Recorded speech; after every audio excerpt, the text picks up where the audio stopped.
meeting of the Shreveport City Council is now called to order. We will have Caleb Adams to do the invocation, and Councilwoman Lynch will lead us in the pledge.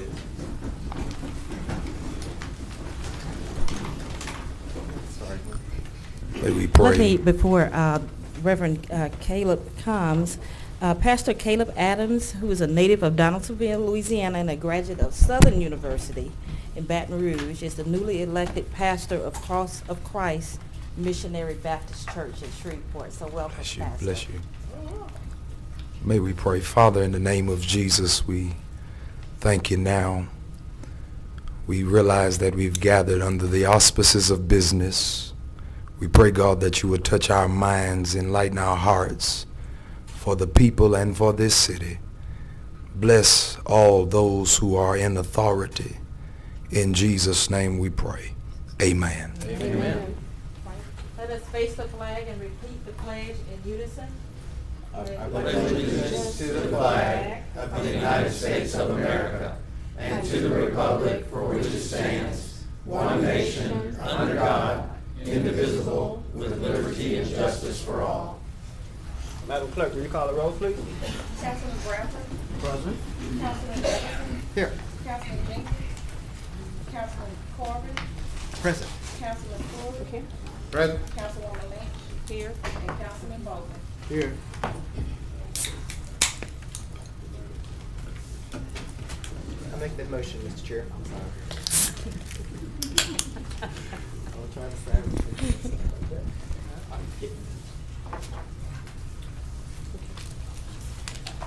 Is there a motion to approve the minutes? There is. Second. It's been moved by Councilman Corbin and second by Councilman Everson. Please vote. By Mr. Chairman, that's to approve the minutes of April To the approve the 9th, minutes. from April the 9th. 10th, and the amendment to the March 13th minutes. Yes, sir. We're getting our money's worth out of this one motion. Thank you. That motion carries with 6-1 absent. Does any council member have any awards, recognitions, or distinguished guests they would like to? Mr. Chairman, Councilman Fleur. it's my pleasure at this time to recognize the distinguished guest of Mr. Percy Clark. Would you please stand? We're welcome to have it to the City Council today. Just a short presentation. Councilwoman Lynch. Yes, I have a couple of special guests here today. One is the new poet laureate for Caddo Parish, Miss Havard, and I'm going to ask her to come.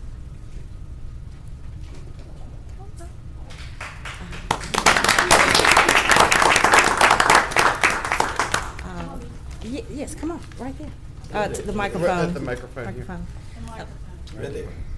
Yes. You gotta Come the other way. Come the other way. Turn your face up. But I'm going to be facing this way. A couple of meetings ago, we passed a resolution in honor of National Poetry Month, which is April. And so we're so pleased to have you here today. And, or do you have that resolution? That gave it to you. Oh, is that? Oh, yeah, okay. So this was the resolution establishing April 2018 as National Poetry Month in the city of Shreveport. Whereas the Academy of American Poets established the month of April as National Poetry Month in 1996, and whereas National Poetry Month seeks to highlight the extraordinary legacy and ongoing achievement of American poets, introduce Americans to the pleasures and benefits of reading poetry, bring poets and poetry to the public in immediate and innovative ways, make poetry an important part of our children's education, and whereas National Poetry Month, under the leadership and direction of the Academy of American Poets, is now the largest literary celebration in the world, and whereas poetry enhances and enriches the lives of all Americans, and whereas poetry as an essential part of the arts and humanities affects every aspect of life in America today, including education, the economy, and community pride and development. And whereas poetry has produced some of the nation's leading creative artists and has inspired other artists in the fields such as music, theater, film, dance, and the visual arts.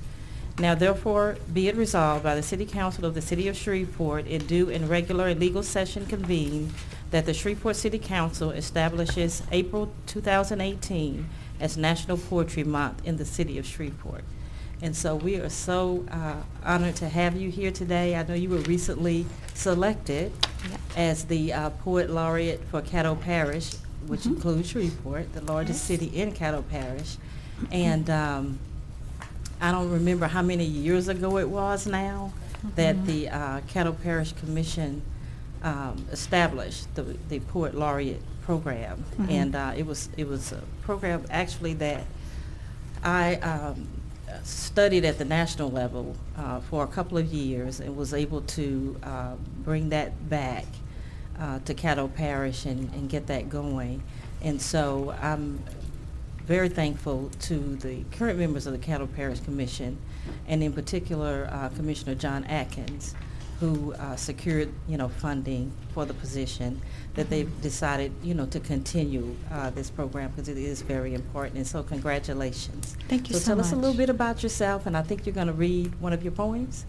I am going to read Okay. one poem, one very short poem. Okay. Thank you, first of all, Stephanie Lynch, for originating this position several years ago when Carlos Colon was the first Poet Laureate. And I'm grateful to the Commission for entrusting me with this position, and also to the Shreveport Regional Arts Council for facilitating the whole process. I've lived in Shreveport for, how long? 30 years, and I've been an active part of the literary community here for quite some time. A long time publishing poet, and I also have written a novel which came out a year and a half ago. So that's a little bit about me, and I will read the poem. And this is called, can everybody hear me? I'm used to saying, can everybody hear me back there? This is called Carnival. It's a poem about the way spring comes to Caddo Parish. Carnival. Just like Louisiana, even this Northwest outpost, to throw spring in a full-blown rush, street party, jumble sale, a room full of presents torn open at once. Manic as Mardi Gras, this parade of frazzled azalea, voluptuous tulip, old money debutante camellia, jessamine, redbud, hyacinth. Air, a storm of throws, oak tassels, pear petals, fat bees pollen drunk.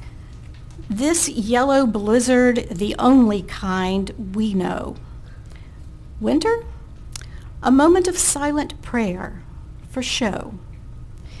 In this grand old riot of heat, our brains swell with fool's gold dust.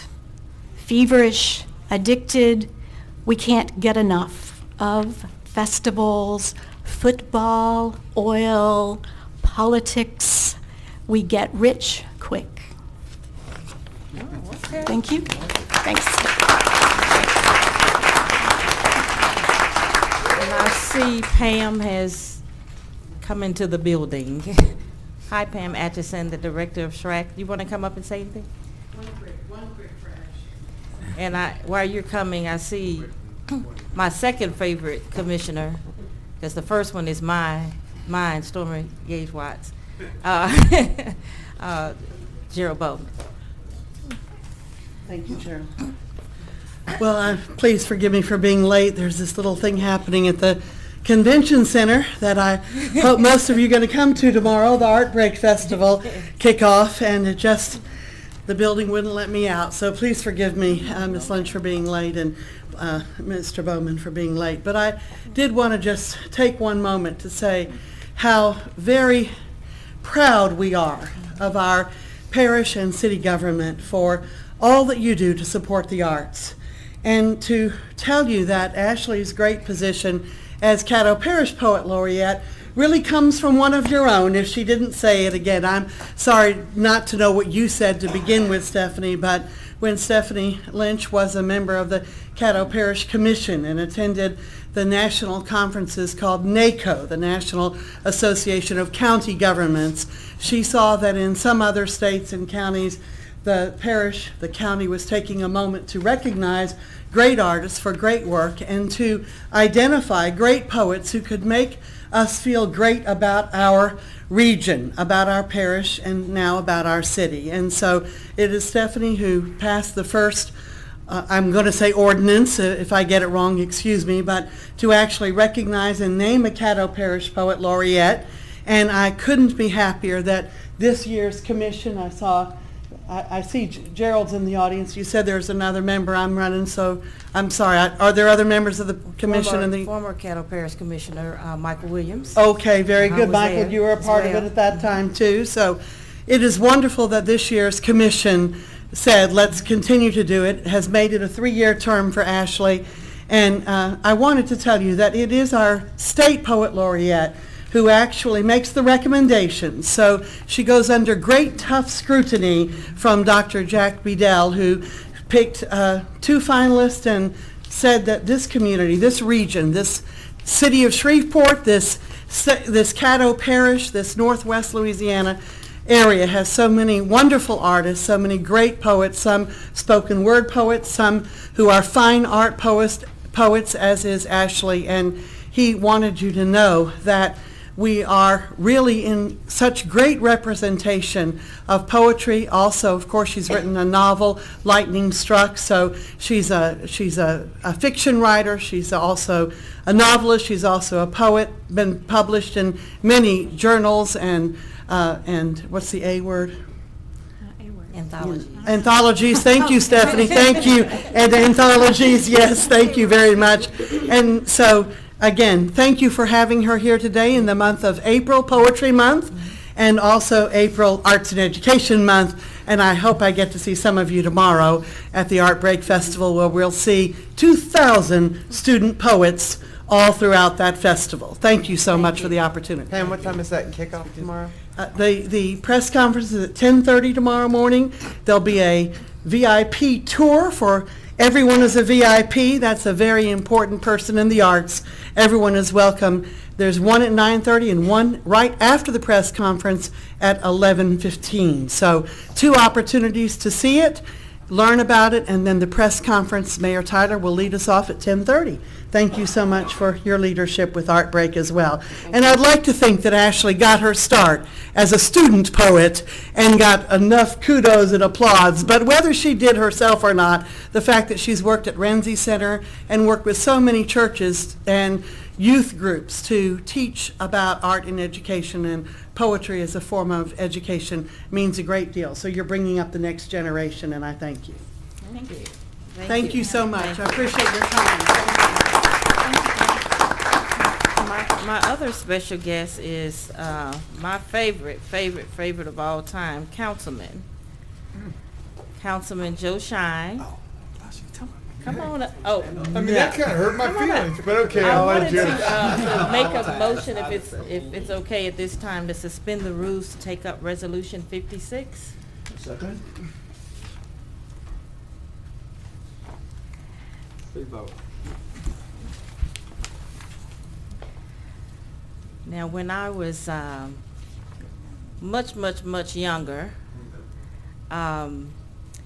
and I tell people when I started, in politics, people were somehow a little taken back because I was pretty outspoken. But I would tell people when I walked out of my door, to the left, I could see Councilman Shine's house, and to the right, I could see former school board member Jerry Tim Brooks' house. So that's the neighborhood that I grew up in, down the street from both of those distinguished gentlemen who instilled in us that, one, to stand up for what you believe in, and to be active and engaged in your community, and to care about your own first, care about your community first. And so I just want to rise to thank you, Councilman Shine, publicly about a week ago or so, I got a call from a group that's organizing some events this summer, and one of the things that their committee wanted to do was to recognize you for your years, decades of service to our community. And of course, you know, whatever my constituents want, that's what I want too. And so I was, you know, it's one thing for a politician to want something. It's another thing for the people to want it.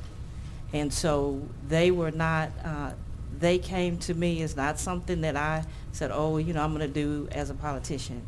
But it's something that the people that you served, and the lady, she had stories on stories on stories that she was telling me, sharing with me, but one that I think carries a common thread. She talked about how much time you spent in the community, and that how you would stop by her grandparents' house and talk with them, and, you know, and how they would chew you out, you know, but you would come back. And that, you know, that you took care of so many things and so much for the people. And so we're going to pass this resolution today, and once we get everything set up, we'll, you know, formally have, you know, something to where those folks with those stories and more can come and really show you how much we really appreciate you. So I'm going to ask you to read Resolution 56. Yes. There's Oh, yeah, resolution there's- number 56 is on the agenda, but it has one amendment, and it might be in order to Okay. take it up and then to adopt the Okay. amendment. And All then we right, would read so it. moved on the amendment to Second. Resolution 56, which basically just changes the street that, where the commemorative marker is going to be. It's been moved by Councilwoman Lynch and seconded by Councilman Everson. Please vote.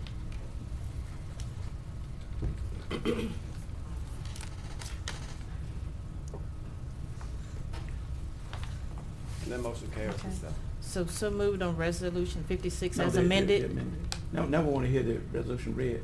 As amended? Yes. Okay. He's going to read. A resolution authorizing the mayor to place commemorative markers on Alton Street to celebrate the public service of former city councilman Joe Shine by Councilwoman Stephanie Lynch.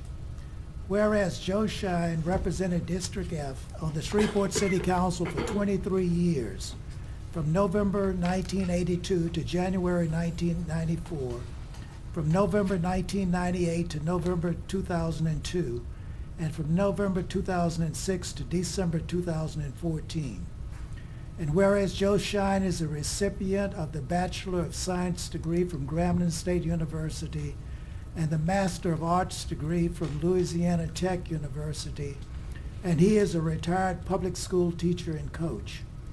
And whereas Joe Shine believes that the lives of members of the community improve when the place in which they live is improved. Therefore, Joe Shine, the consummate politician, used his considerable political skills and abundant energy, number one, to champion and advance the interest and safety of the residents of District F. Number two, to enhance the streets and other infrastructure in the district, including the paving of all dirt streets. And number three, to provide excellent recreational facilities and activities for children, senior citizens, and other adults in District F and throughout the city. And whereas Joe Shine believes in the power of education, he encourages young people to stay in school, go to college, and to get the best education they can get. And whereas Joe Shine's philosophies on community and education were influenced by his parents, his mother was a public school teacher, his father a public school teacher and principal, and a Methodist minister. The compassion for others, the support of the poor, the duty to improve oneself, and the importance of community were values he learned from his parents and the values that guided and sustained his public service. And whereas Joe Shine's dedication and service to the greater Shreveport community and especially to District F, should be celebrated and remembered. Now therefore be it resolved by the City Council of the City of Shreveport in due legal and regular session convened, that the mayor on behalf of the city is authorized to place commemorative markers on Alton Street to celebrate the public service of former City Councilman Joe Shine. Be it further resolved that the City Council thanks Joe Shine for his dedication and service to the City of Shreveport and for making Shreveport a better place to live. Be it further resolved that this resolution shall be signed by each member of the City Council and executed in duplicate originals, with one original presented to Joe Shine and the other filed in perpetuity in the office of the Clerk of Council for the City of Shreveport. And I believe it has been signed by all City Council members.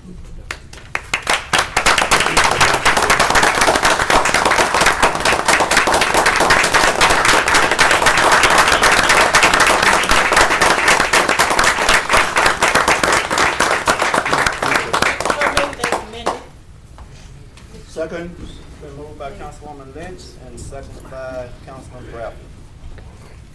Please vote.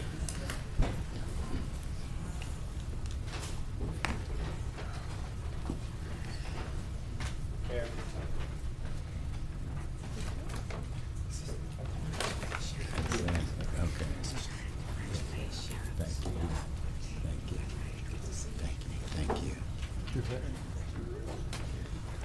Mr. Chairman, I'd just like to say a word or two. And Art reminded me and my wife, too, that this chamber ought to be reverberating with words that I've said over 23 years. So I will not say very much, but I just wanted to thank Miss Lynch, who is, it seems like I kind of raised Miss Lynch because she was a little girl in junior high school, I believe, when I first got on the city council, and might have been in junior high when Mr. Brooks got on the school board. No, it was really elementary. We're elementary. Okay. To the mayor and to the council, I just want to let you all know that I appreciate this, and all of you all I know. I've served together with some of you all, and the mayor here was my boss for a while in the Cattle Parish school system, and Mayor, I do want you to know that evidently we did a pretty good job because we have some people here that came through the Cattle Parish school system that's working down here for the city now. Arthur, I want to thank you for doing a wonderful job, and Arthur and I have been here just about the same time because Arthur's looking so young. I have my wife here. I'd like to introduce my wife. She's a team player. And I have my oldest son and his friend right here, Ms. Lane, with me. And I just appreciate this. I tried to do my best, and like Stephanie say, if you work for the people in your community, you don't have to worry about going wrong, and they will continue to elect you to whatever you run for. Again, thank you very much, and may God bless this council, may God bless the mayor, may God bless the city of Shreveport. Thank you all again very much.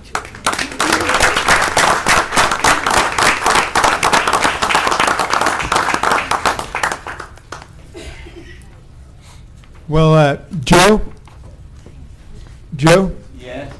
I asked Art if I could wear my orange shirt and my cowboy hat today, and he wouldn't let me. But I will say one thing, people talk about, lasting impacts of people that serve, and amazingly, we are looking at a 31-32 issue again today.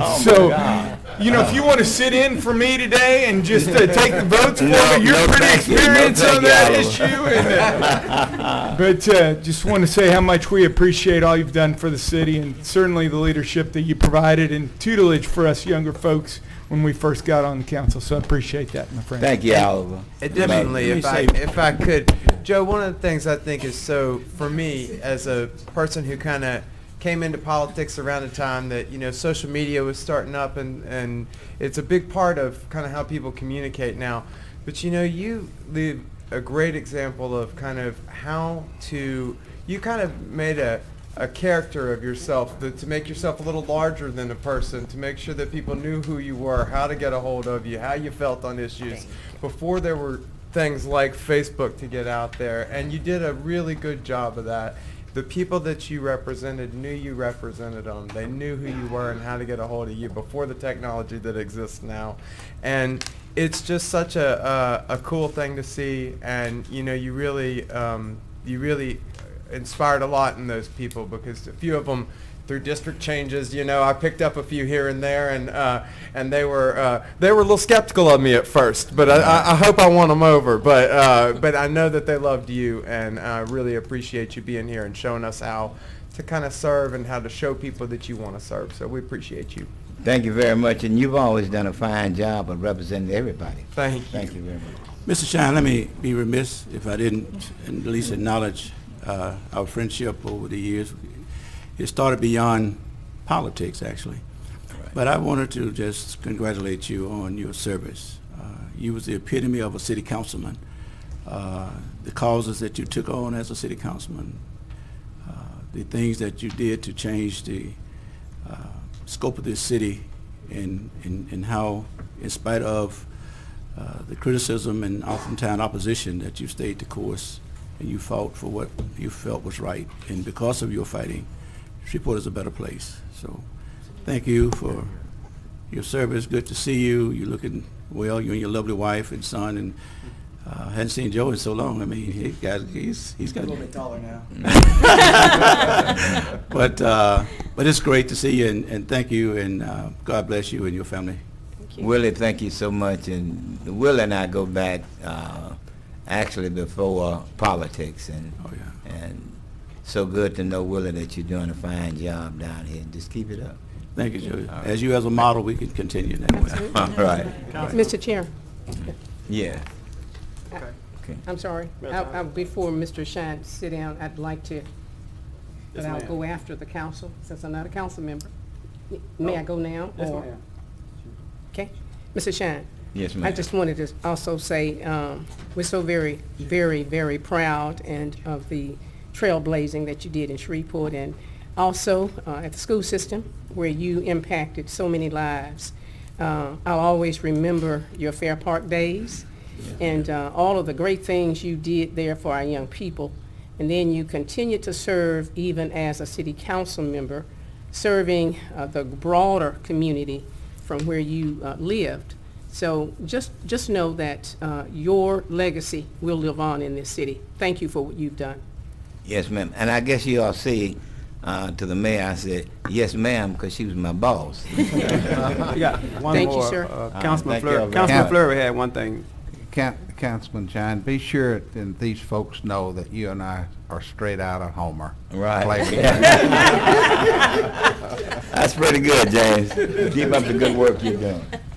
Okay. Thank you again. Okay, and Mr. Chair, in fact, since we have somebody wishing to speak on number 56, a good friend of Mr. Shine's, that's Sammy Mears, I suggest we bring him up for public comments now.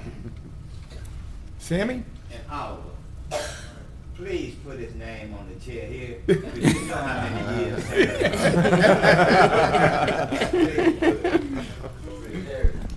Sammy Mears, 1901 Centenary Boulevard, Apartment M110, Shreveport 71101. I believe that this is really a wonderful and great idea to put markers on Alton Street to celebrate the public service of former Councilman Joe Shine, because he has done a lot, and I mean a lot.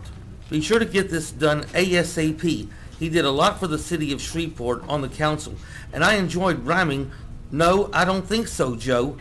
Or when I'd also say something on occasions like, "No, Joe," or "Joe, no." And he always got a thrill out of that. Now, please take care of this right away when you can. And with one little poem, there once was a guy named Sam whose speech got him into a good jam. He talked like a poet, but didn't want to show it. If you think I'm happy, I am.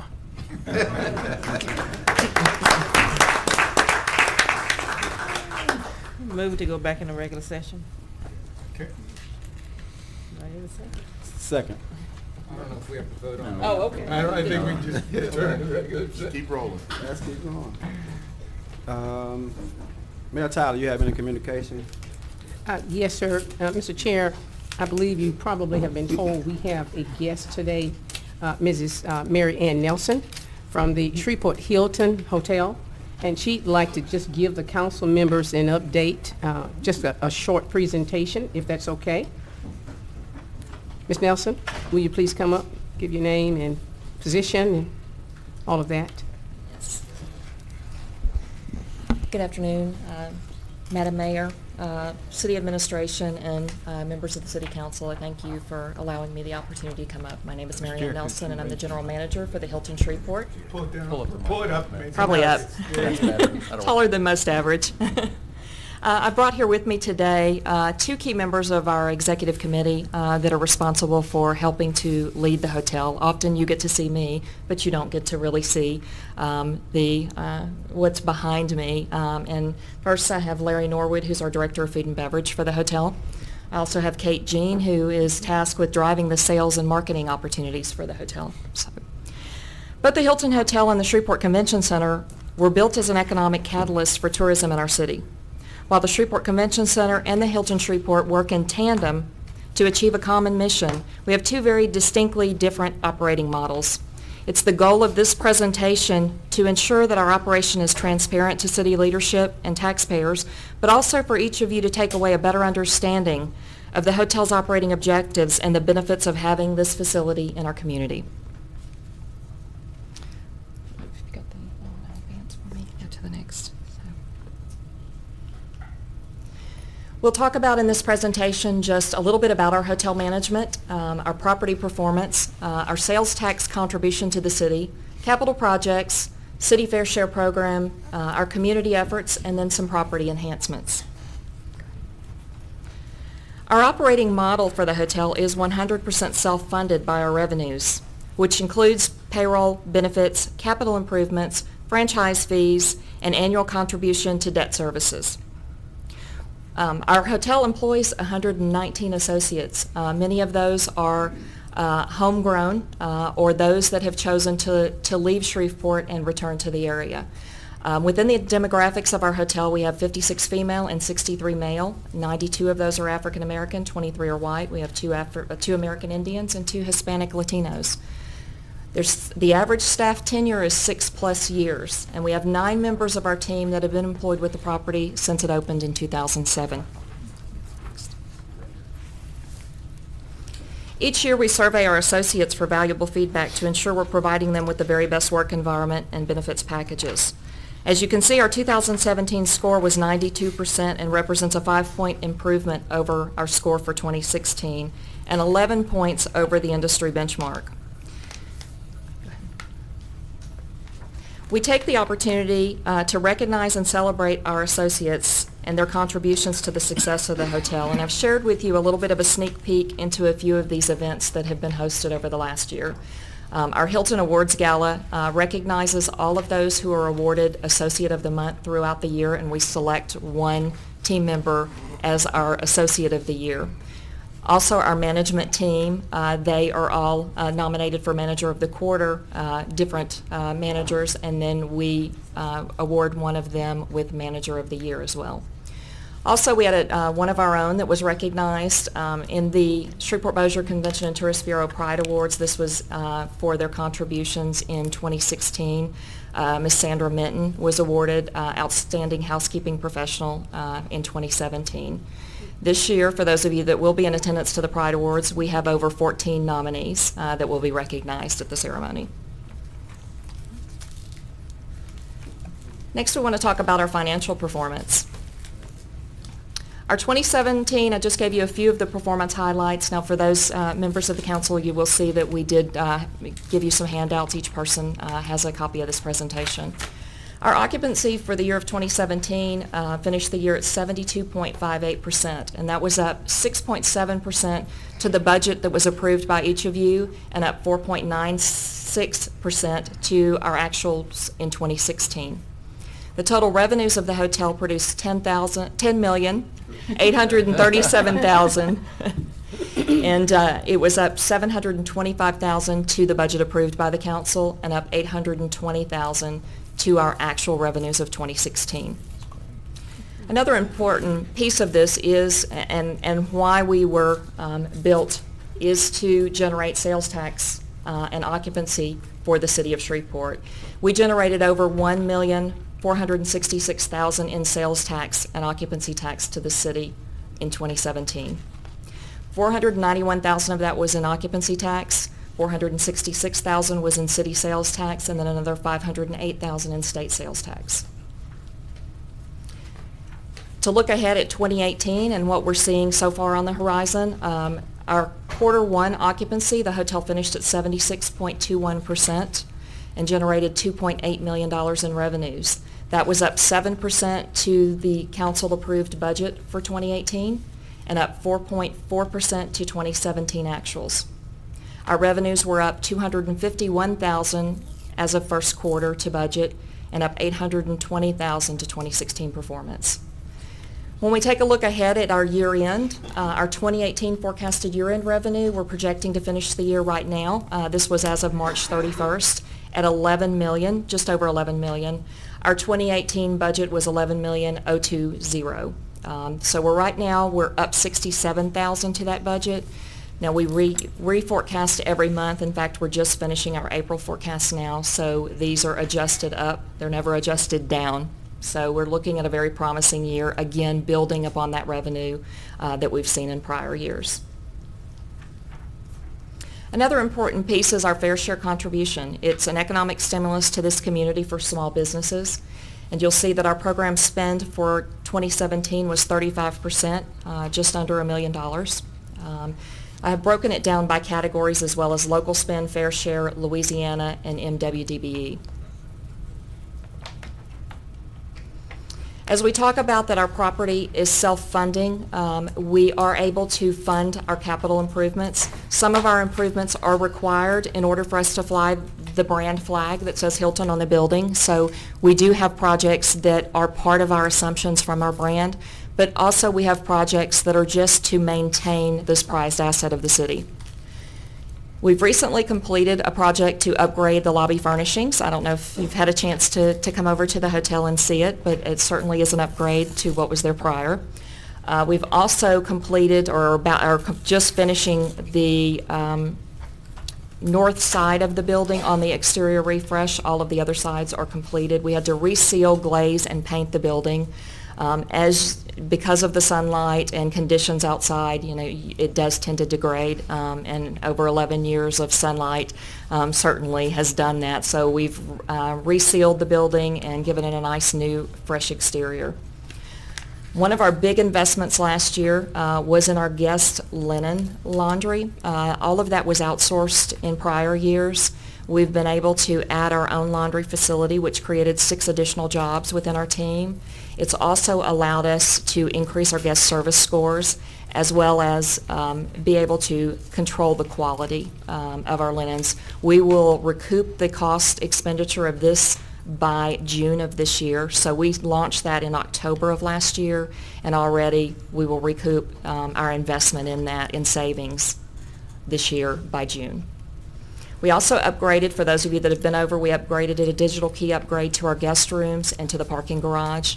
And what that does is it allows our guests the ability and patrons to either utilize their digital key on their cell phone to access the parking garage gates and their guest rooms, and also any of the common facilities.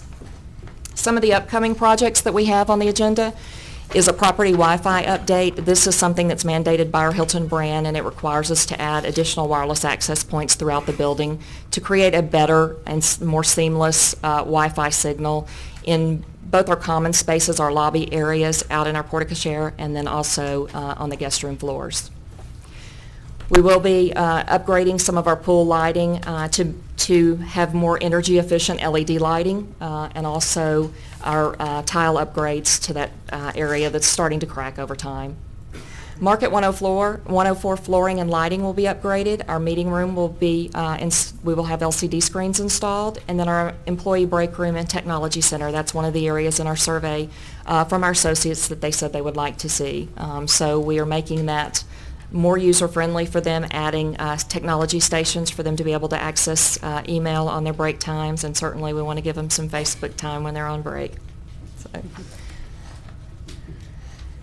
One additional benefit to our operation in this community, and we never forget our roots, so our community outreach is very important to us. These are just some of the local organizations that we reach in our community outreach. There are so many that it would take 2 pages for us to be able to cover them all, but these are some of our major benefactors in our community outreach.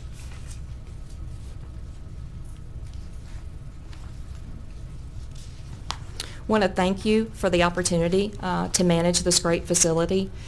We recognize that it is a prized asset of the city of Shreveport, and we treat it as such. And it's certainly an honor to be able to lead this team. Thank you. Vice Chair Jenkins? Just from a statistics standpoint, do you know what the average occupancy rate is across the Hilton brand? Actually, when you look at our performance across you're not really making an apples to apples comparison, because you've got top tier cities, and then we are what's considered a third tier city based upon our size. So certainly I can provide you with STAR data that gives us the average occupancy not only of this city, the MSA for Shreveport Bossier, but also Hilton. Right now we're ranked in our performance overall 101 out of 283 Hilton Americas properties. And so that includes, when you do it like that, that's a New York Hilton or a Correct. Orlando Hilton or something like that, or? Correct. It's every full-service Hilton throughout the Americas. Gotcha. I'd be very curious to see the number where we are in our whatever tier we are. Absolutely. So we can also, I can provide you that information, as can the Shreveport Bossier Convention and Tourist Bureau. Their data is a little more encompassing. We look at a competitive set that we determine is our true comp set within the market. They look at the MSA as a whole. So certainly I can be happy to get that data for you. And they might be, or you might know this, but what about comparable to other, just to other properties in our local market? To us, we are, as the largest property in the market, we generally are third or fourth in performance only because of the size of the property. In our comp set, we're the only full service. Aside from the Wyndham Garden, that's the only other full service property that reports to STAR. The casinos, that's a totally different set, and they don't report to STAR data. Okay. So when you compare us, we are the largest. Wyndham Garden is number 2 as far as size, and then you have a lot of focus service properties. So you've got 2 over there at the boardwalk and outside the Horseshoe. So generally, because of the size of those properties, you will see those are 1 and 2. They have just a little over 100 rooms. We have 313. So we generally are number 3 or 4 in the market. Right. Councilwoman Lynch? Yes, I'm asking this question for somebody else, but all the renovations that y'all were doing. Yes, ma'am. Did you say anything about the bar area? Yes, ma'am. I'm asking that for somebody else. And what would be your list of objectives for the bar area? No, I mean, did you all We did. fix it up or whatever? Talk about the renovations. We did. We did renovations to that area about 2 years ago. Now we continue to find that there's a lot of demand, community demand for that area. People love it as a gathering place. So I know Larry and his team continue to find ways to add seats in there. And then we've also taken our Market 104 and we sell that for catering free sale space. So what we find is most of our guests and folks in the community, they don't necessarily want to come in and sit in the restaurant at night. They would much rather sit in the gathering area in the lobby, and that's a common hub of activity. It's a nice spot, Stephanie, what I heard. I know what y'all are dancing around. I've drank there before. It's kind of You get to see It's our lots of number one people from priority out of to town, protect your and it's privacy. kinda neat. Makes you feel like you're in a big city. I like it. Oh, okay. Y'all have happy hour? I'm just trying to get me some, you know, 'cause y'all have happy hour? Yes, ma'am, we do. Oh, you do? Okay. 2 to 6. 2 o'clock? It's more than an hour. It's a happy afternoon. Okay. Okay. All righty, thank you. Councilman Corbin? Thank you, Mr. Chairman. Mary Ann, I just want to say thanks to your team and for what y'all are doing. You know, I recently had an opportunity to stay at the property, and I think I put this in an email to you. From the time we checked in, valet, front desk, people in the hallways, housekeepers, everybody spoke. Everybody was pleasant. If you paused for a moment while you were walking down the hall, somebody asked, do you need anything? Are you lost? You know, what's going on? And obviously training is working, and that customer service is a big deal, and it shows. And I think when you look at the numbers that you presented today, and the number of employees that have been with the hotel since opening day, I mean, that speaks a lot to what's going on there. So thanks for all y'all are doing. Well, thank you. I know our associates take a lot of pride in delivering that service to this community. And I have visited the market as well. Thank you. Well, and if I could real quick, I'd say I thank y'all for being communicative. I mean, y'all do a really good job, Marianne, of letting us know when you anticipate challenges coming up, and then kind of planning ahead of time. Y'all often look down the road. I don't ever feel like I'm shocked with the information y'all provide. I feel like I've been, you know, given enough information to kind of be able to answer questions when somebody asks me questions about how things are going at the Hilton. And it's great when you see numbers like you're seeing today. I mean, thanks for the work that y'all are putting in to ensure that those continue to happen. I know it's not always an easy market. Things go up and down a lot, and you guys clearly know how to manage through that and come out with a great product that I always feel good recommending to people when they're in from out of town. You give Shreveport a good face for visitors, so we appreciate it. Well, thank you. We appreciate that. Councilman Bradford? Councilman Bradford, would you yield just a moment? I We'll be will. sure and ask them about the food, okay? Well, no, listen, we got the best chef in the city. I want you to know, Mr. Norwood. I eat his delicacies often, so I can't do anything but vouch for the food. So you and I are gonna have to visit there soon, okay?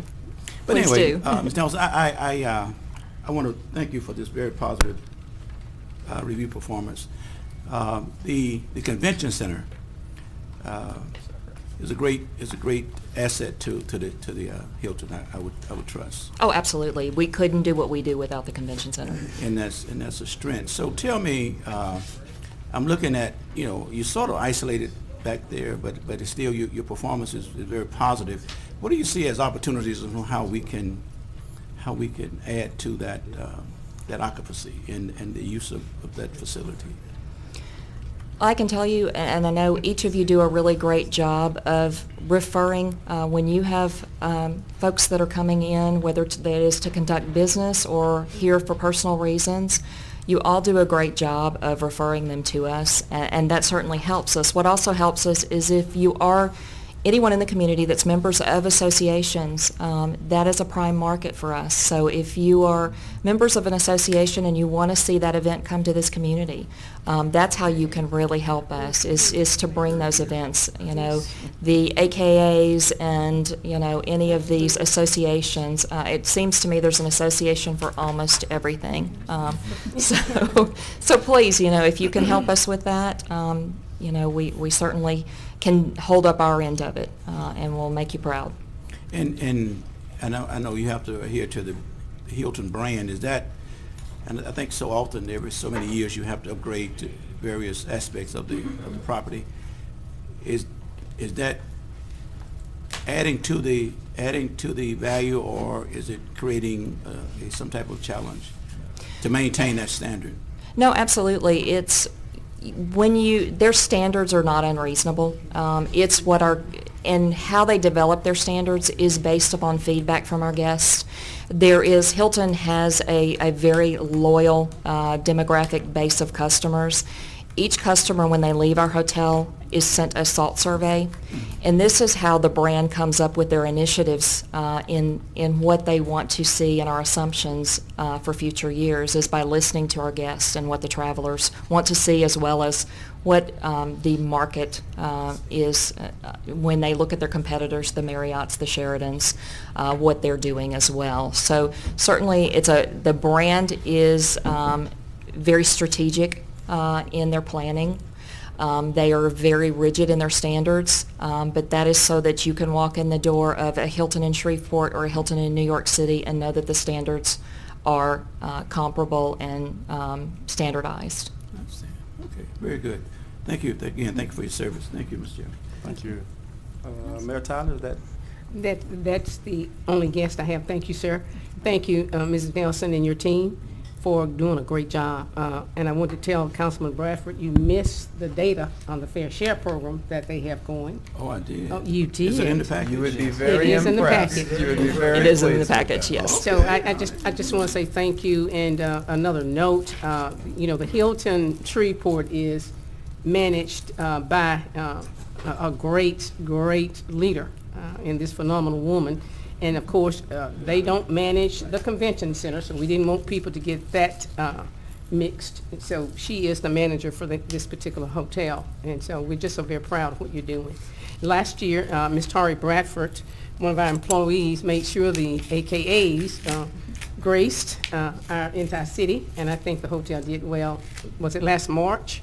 Yes. I believe last March. Yes. And so thank you for the accommodations for that convention. It was wonderful, and so that's one way we can all help. People who belong to various organizations can bring their conferences and conventions here, and I think a lot of us have been doing that, so thank you so much. Thank you. All Thank right. you, and we appreciate the opportunity. Thank you. And I have a few announcements whenever you get to that part, Mr. Chairman. We are there now. Thank you, sir. Mr. Chairman and members of the council, a few months ago, I asked Mrs. Moore to pursue a large grant from HUD for our city and to get with the various partners who work with us to help us with our endeavors to make Shreveport a better place for all of us. We're happy to report that we are among the 6 finalists nationwide. In order for us to have a chance at securing these grant dollars, we must abide by the guidelines written in the email I sent to you last week. Again, I want to say we appreciate your support and efforts to assist us in taking advantage of these types of opportunities where our citizens can truly benefit. And so we will not know if we have acquired this grant until after the site visit. So we will make sure that you are made aware of what is happening. It is a rather large grant that we asked for, and so we will certainly be communicating that to you in our Publix. I also want to apologize for my voice today. I have allergies, really bad. I'm an allergy sufferer, and for those of you who are not, you cannot appreciate what it's like to lose your voice.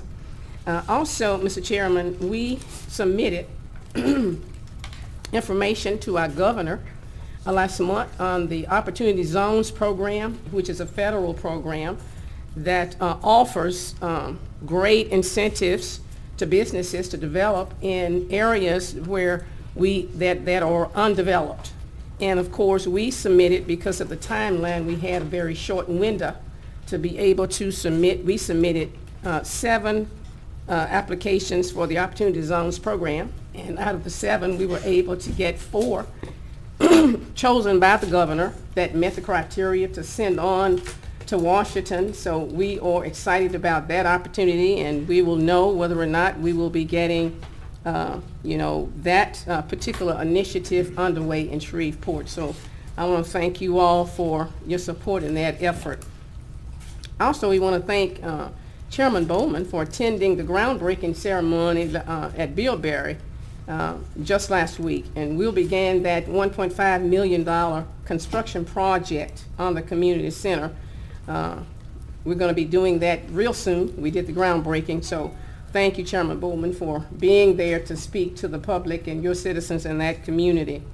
I want to thank the Rotary Club of Shreveport for the donation of 3 very nice new umbrellas shown at Riverview Park. And I want to say that those were dedicated last week to commemorate the club's centennial anniversary. It took a few years to get the umbrellas installed due to flooding along the riverfront, but they finally got it done, and we're so very grateful. So I want our publics to know that they can go down to Riverview Park and enjoy themselves under those umbrellas. They held up during the storm, so we know that they'll be there for a while. I want to also thank all the volunteers who participated in the Great American Cleanup on Saturday, April 14th. Each year, neighborhoods come together to clean up our city. Shreveport Green led this effort again this year, and I want to thank them for all they do in beautifying our city. Let me also remind everyone, our citizens, especially about the opportunity to buy into EMS Life Care, which is the ambulance membership program that is offered by the Shreveport Fire Department to the public. The cost is $35 per year, and open enrollment closes this May 31st. You can enroll online at www.shreveportla.gov/EMS Life Care. So we're hoping that our citizens in every household will look at that program and sign up to become a part of it. We've been out in the community and on the media tour educating voters about the propositions on the ballot this Saturday, April 28th. We discussed the continuation of 6 tax propositions, which will allow us to continue to provide basic city services. I encourage all those who can vote to go out this Saturday, those who have not already done early voting, and support our great city. A vote for these continuations is a vote for yourself and the place you call home. I want to thank City Council members who have also gone to many of these presentations and have spoken on behalf of the propositions and what they're designed to do. And I also want to thank all of the people who endorsed those. I see one of our good friends, Mr. Chris Lyon here, who also endorsed the voting yes for these 6 propositions. So thank you, Mr. Lyon, for all that you do for our city. Our last announcement, Mr. Chairman. And we were saying, don't forget John Settle also had a nice... Thank you. Mr. Settle probably was one of the first ones. Yes, indeed. Thank you, Mr. Settle, for your endorsement of our propositions. And we had many other people to endorse. I was looking at those who were here, and I did not intend to not see Mr. Settle. He has really been vocal from day one about the importance of these propositions. Mr. Settle, thank you so much. Last announcement, Mr. Chairman. Last week I signed a declaration of disaster through the Sheriff's Office of Department of Homeland Security and Emergency Preparedness for the City of Shreveport as a result of damage caused by the recent storm. The document will allow FEMA and state resources to evaluate and identify through a preliminary damage assessment, which is called the PDA, residential, commercial, and public property damage, allowing recovery assistance to private citizens and businesses through the Individual Assistance, or the IA program, and to the city through the PA, or Public Assistance Programs. Excuse me. I toured parts of the hard-hit Queensboro neighborhood and directed city resources to provide assistance where needed. This included removal of over 70 trees that were located down citywide. Additionally, more than $550,000 in estimated city property was damaged due to the storm, including structures at Independence Stadium, Fire Station 16, the Princess Park Gymnasium, and the Shreveport Fire Investigations Office on Snow Street. And many of our residents called us with damage, and we're trying to make sure that they know where to go to seek assistance for individual property owners or business owners. FEMA has been in our area since last week. Citizens are also asked to register with the Federal Emergency Management Agency online at fema.gov or by calling 1-800-621-3362. Assistance from volunteer agencies can be accessed by calling 211 or logging on to lincc.us. And if you have questions, if you missed that information, please call our office and we'll be glad to give you that information if you are a citizen in need of assistance. And of course, I want to thank Councilman Bradford for his participation last Saturday at the Cooper Road USA Parade and celebration that was held in David Raines Park. We also had several other events in our city: Holiday and Dixie Carnival at Festival Plaza, Cotillion at Municipal Auditorium, Cotillion Party at Riverview Park, Riverview, and the Shreveport Opera performing Beauty and the Beast at Riverview. And the list goes on and on and on. So we want our citizens to know there are so many great events and activities that are happening on a weekly basis in our city.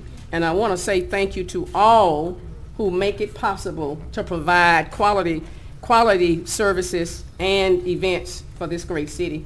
Those are the announcements I have for today. Thank you, Mr. Chairman. Thank you, Mayor Tyler. Councilman Everson? Yeah, I appreciate it. I'm sorry, I forgot to say something earlier. And I think the news is relatively recent, but I did want to thank one of Mayor Tyler's staffers, Ms. Tari Bradford, who keeps up with other governments and makes sure that we're, keeping in touch with everybody, who shared with me that the mayors of one of our local smaller cities had passed away recently, and Mayor Eugene Smith from Arcadia was a man who, back in the days when I worked with Tari over at Senator Landrieu's office, some years ago, I worked quite closely with Mayor Smith, a wonderful man who cared very, very much about his community and was a dynamic leader. Not only did he really do a lot for Arcadia and its surrounding area, but also dedicated his time to the Louisiana Municipal Association, helping other mayors across the state, and just was a really, really great man. They don't make them like that anymore, and so it's a shame to hear of his passing. I know he will be missed, and I just wanted to mention that. Thank you. Councilwoman Lynch? Yes, I wanted to express my appreciation, Mayor Tyler. Me and Mike Wood, we have an interesting relationship. But Too much for TV. on another, I guess when the storm happened, of course it was pretty devastating for a lot of our residents. And when I started moving around in District F, and just in isolated spots, we had some pretty significant trees uprooted, and I sent that information to you all, and I called Mike. And I was kind of having a little mini meltdown in the middle of the street because I was so upset, and I wasn't sure if anyone had been injured. So I'm, going down the street, knocking on doors, just trying to assess the situation. Thankfully, none of my constituents were injured. But Mike, after about 30 minutes, he called me back to check on me, to make sure I was okay. I mean, he recognized I was really kind of in distress when I was talking to him, and I really appreciate Mike. Is he still here? Yes, he's still Mike, I really want to say thank you, and I appreciate you calling back to check on me, because I was really kind of really upset at when I first talked with him. It still makes me upset. But anyway. But I appreciate him doing that, taking the time to do that, and to update me to where I could give my constituents, kind of a time frame. Mm-hmm. And they came on, they said, we're in Queensboro. It's a serious situation over here. We're gonna take care of this first, and then we'll be over. And so I was able to give them some comfort that the city would be, on the spot, and they were. So I wanted to thank him for that. That's all. Okay. Councilman Bradford? Yeah, Mr. Chairman, I was going to wait till the end of the meeting to make this statement, but I will now. And I want to thank the administration as well as Mr. Woods for providing me with some photos of an issue that we had discussed over the last week. and for addressing that, Mayor. Yes, sir. And then in the audience, we have some residents from Queensboro who, at the proper time, is going to come up and make some remarks regarding what they feel with some of the issues and challenges that they experienced from the storm. The mayor is going to provide them with some contact information that will be assistant, but yet they have the opportunity to state what they feel was the good, the bad, and the ugly of this experience. So I invite them to, if they haven't already, fill out those comment forms so you can make those expressions at the time that we allow those, okay? Thank you, Mr. Chairman. And if I may, Mr. Chair, I'm going to actually distribute the information with a phone number and the contact number for any individual assistance that people are still needing to access services. And I want also our citizens to know a lot of the trees that fell were not on city property. We could not enter the individual property, but oftentimes we did help to make sure that people were safe, and that's what our police and our fire did. And our public works people did what they could to ensure the safety. It is difficult for us to go in on somebody else's property, so we were trying to get other people to come in and help with that, so that, from a liability standpoint, we were not able to get on the property itself. But if, a tree fell there that was blocking, the roadway, the street, sidewalks, we tried to make sure that we were there for them. But we're going to get that information so that you can know how to get help. I did call Baton Rouge. I want people to know to try to get individual assistance help for our citizens, and they told me that each individual had to apply, that was something that government could not do for them. So we are putting that out there. It did come out in the media, but we're going to give you that number I just cited today so that you'll know how to contact those folks and see what kind of help. And if we can help you in any way, let us know. Okay? Thank you, sir. Yes, ma'am. Mr. Green, come forward. Anyone has any questions or concerns relative? You helped me out on my issue already. Yes, sir.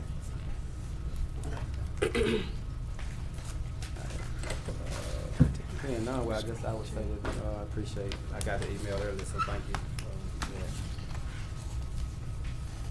Is Mr. Sweeney or a representative from Mr. Sweeney's department here? She's here. Alice. I don't know if she had master plan report, committee report.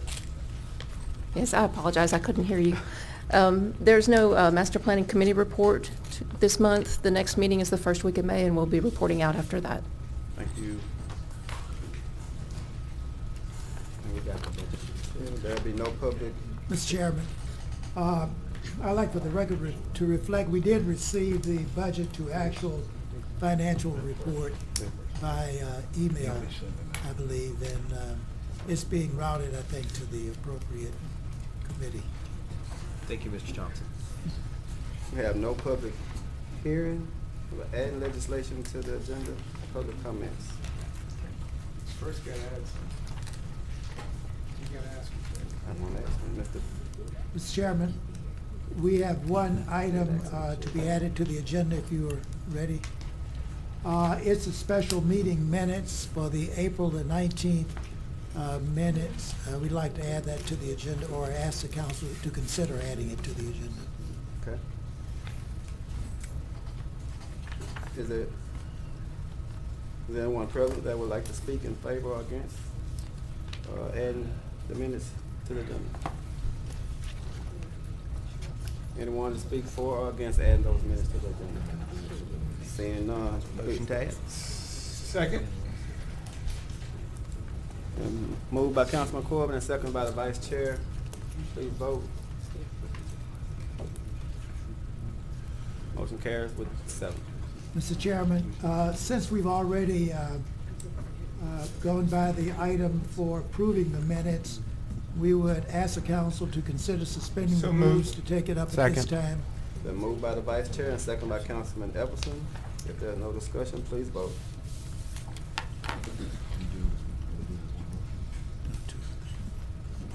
Motion carries with 7. So moved to approve. Second.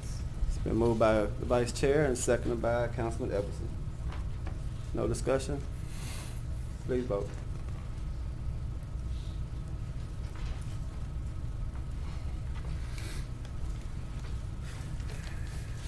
And that motion carries with 7. Thank you, Mr. Chair.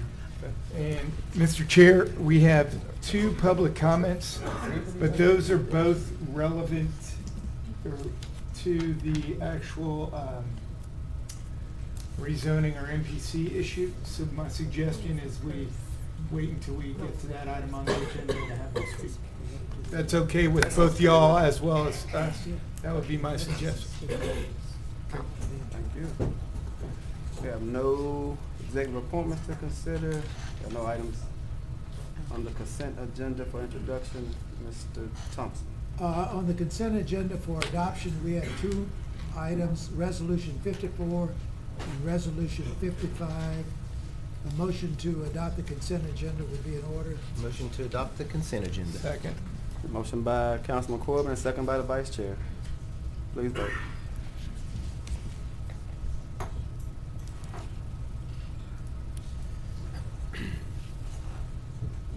And motion carries with 7.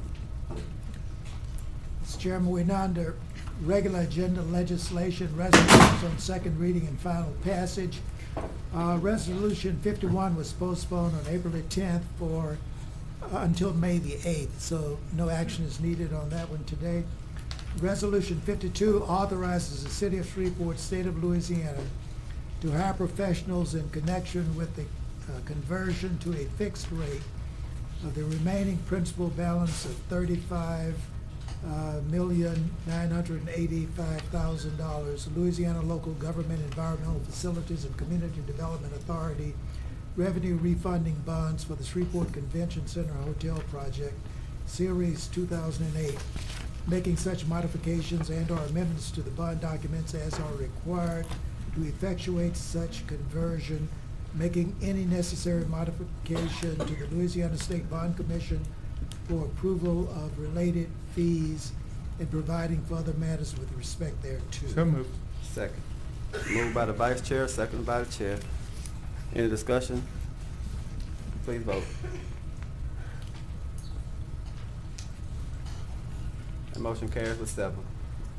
Resolution 53 authorizes the placement of a sign on city-owned property. So moved. Second. Moved by the Vice Chair and seconded by Councilman Everson. Seeing no discussion, please vote.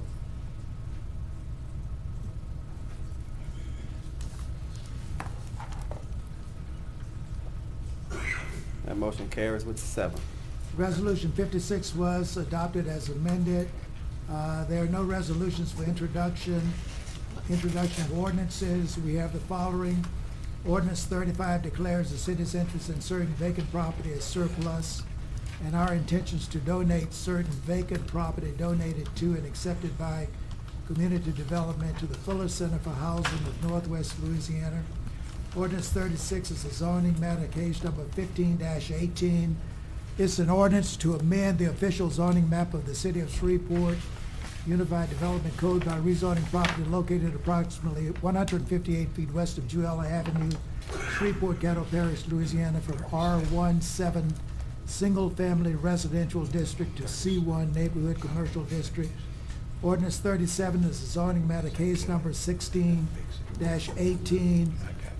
It amends the official zoning map by rezoning property located on the north side of Summer Grove Drive, approximately 1,075 feet east of Mansfield Road, from C2 Corridor Commercial District to OR Office Research District to R2 Multifamily Residential District. Ordinance number 38 is the zoning matter, case number 17-18. It rezones property located approximately 200 feet east of Uri Drive from R17 Single Family Residential District to CUC Urban Corridor District. Ordinance number 39 is a zoning matter, case number 18-18. It rezones property located on the northwest corner of Line Avenue and Dazzell Street from RHU Highland Urban Conservation Residential District to CUC Urban Corridor District. Move for introduction, Mr. Chairman. Second. One before we do that, Councilman Fleury. Mr. Chairman, I'd like to be on record in regards to ordinance 37.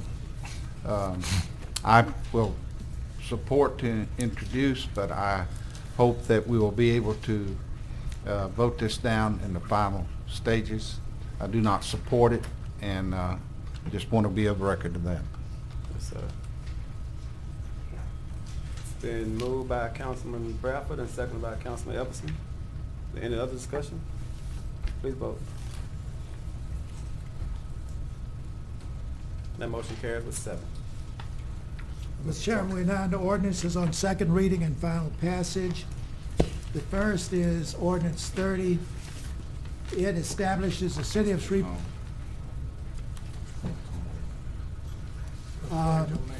Let's postpone until May. To May.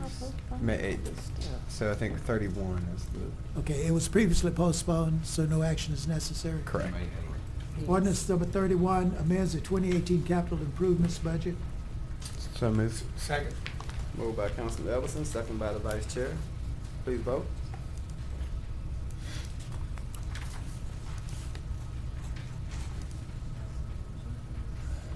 Councilwoman Lynch. Motion carries with 7. Ordinance number 32 is a series ordinance pursuant to the 2016 General Revenue Bond Ordinance, authorizing the issuance of not exceeding $100 million of Water and Sewer Revenue Bond Series 2018B and Water and Sewer Revenue Bonds Junior Lien Series 2018C of the City of Shreveport, establishing certain details of such bonds as required by the 2016 So moved. General Revenue Bond Ordinance. Second. Moved by Councilman Everson and seconded by Councilwoman Lynch. Please vote.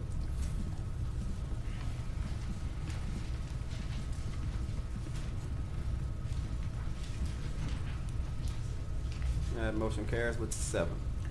Ordinance 33 will add a new chapter 105 to the Code of Ordinances of the City of Shreveport relative to wireless telecommunications facilities, specifically add in Article 1 and Article 2 relative to general provisions in small wireless facilities and otherwise providing with respect thereto. There's one amendment. The amendment deletes Exhibit A and substitutes the attached Exhibit A. So moved to amend. Second. Been moved by Councilman Everson and seconded by Councilwoman Lynch. To amend. Please vote.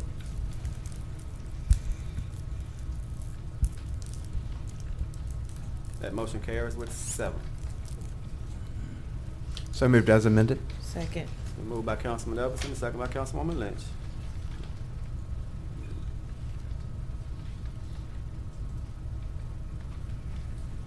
It's amended. Mr. Chairman, It's still taking, got it. while we're waiting on the vote, Councilman Bradford. yeah, now listen, I mean, I think we all have a clear understanding of where we are with this ordinance. But I just wanted to, again, to say how great it was to see the cooperation and the time that was put into coming to this conclusion. It's been a long time since I've seen such full and open participation and discussion in regarding developing an ordinance that we could that we can live with and vote on today without reservation. So again, thank the administration, city attorney, and the industry for their willingness to sit down at the table for however long it took to make and get to this point. Yes, sir. Thank you. Councilman Everson. You know what? I was going to say a very similar comment, so I'll hold it back. But I very much agree. This was just a good chance to see people that were pretty far apart on an issue sit down with level heads and come close together. So thanks for that, and it made a good product that we all are better to have. So we appreciate that. Okay. Thank you. That motion carried with 7. Councilwoman Lynch. Oh, I was going to say something similar. Say it. Maybe dissimilar. No, this, and I think I sent an email basically saying this. This is probably the first um, ordinance that, since I've been on the council, that I've seen this body and administration and industry. We got a little of it on the Uber ordinance, but this one, I think, certainly everybody that was involved was clicking on all cylinders. I mean, the council performed in a way that councils are supposed to. But the cooperation, and I think the ultimate goal is what drove all of us to the table, to keep saying, work it out. Let's come back with something that we can all live with, industry, the council, the administration. And I certainly want to give kudos to Attorney Karen Strand, who grabbed the bull by the horn, and I mean, she didn't let go. I mean, she was holding on. But it was a lot of information, a lot of nuances to this. And, I'm not really that technically savvy, but she was on top of her game. And so, and then too, our consummate attorney, city attorney, and I have to nudge Willie on this one. He's turning out all right, ain't he? Listen, I'm messing with you. He's a Bradford, so he's always going to be okay. No relation. He was always going to be okay, I want you to know. But no, I was extremely pleased, Attorney Bradford, with your office work on this, as well as everyone that was involved from the industry. Thank you all for the work that you all put in, into educating us and to bringing us up to 5G. I looked on my phone; it still has 3G on it. I don't know why. Yeah, I need a new phone. And I'm like, man, I'm really behind, So, so thank you all. I mean, this was really, really an effort. I think our citizens are going to be extremely pleased with the deployment of, these little mini towers. So thank you all again. Thank you, Councilwoman Lynch. Is that it? Okay. Mr. Thompson? Any Ordinance number 34 amends the Metropolitan Planning Commission's fee schedule for the city of So moved. Shreveport. Second. And there's one amendment. Oh, there's an amendment? Yeah, sorry, on the, so moving on the amendment, I should Are clarify. these fees going Second down amendment. like our It's taxes? just as it's a cooperative of the legislation ahead of it. I mean, Oh, okay. It's linked to the prior. Yeah. All right. sorry, this microphone sounds like it got really loud. Been moved by Councilman Everson and seconded by Councilman Bradford. Please vote.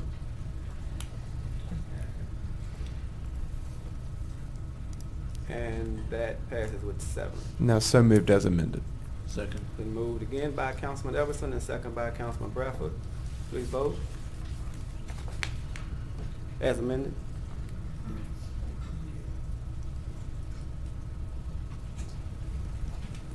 Who do you need? And that motion carries with 7. Attorney Bradford to speak. Yes, sir. Thank you. Wanted to say thank you to the mayor and to the city council for your trust in getting this done. And we take a little breath of relief, sigh of relief right now, but we do look forward to working with the industry some more. I know there's still a few details to iron out on the macro side, but this paves the way for the deployment of 5G in our community, and it's going to be a great foundation for better technology throughout the city. And so I do want to appreciate and say thank you to the industry for all of your support and input throughout this process, and especially Karen for her technical savvy. And I do appreciate each of you for allowing us to go through this process and continue it as we move forward to the deployment of this great innovative technology in our community. Thank you, Attorney Bradford. Mr. Thompson, is there any table legislation for the council to consider? I'm not aware of any to be taken up at this time, to be taken off the table. Okay. We have Mr. no- Chairman, we have one appeal today. It's from the Metropolitan Planning Commission. Case number SC 618, preliminary and final plat. The applicant Moore and Associates is requesting the approval of a preliminary and final plat. It's located on the east side of Railsback Ridge Drive, immediately south of Bayou Pierre. Existing zoning R-1-12 for PUD. The request is for 14 single-family residential subdivision. Mr. Chair, as I mentioned earlier, probably appropriate time to bring up our two public speakers in regards to this issue, if that's okay with you. Mr. Timothy Larkin.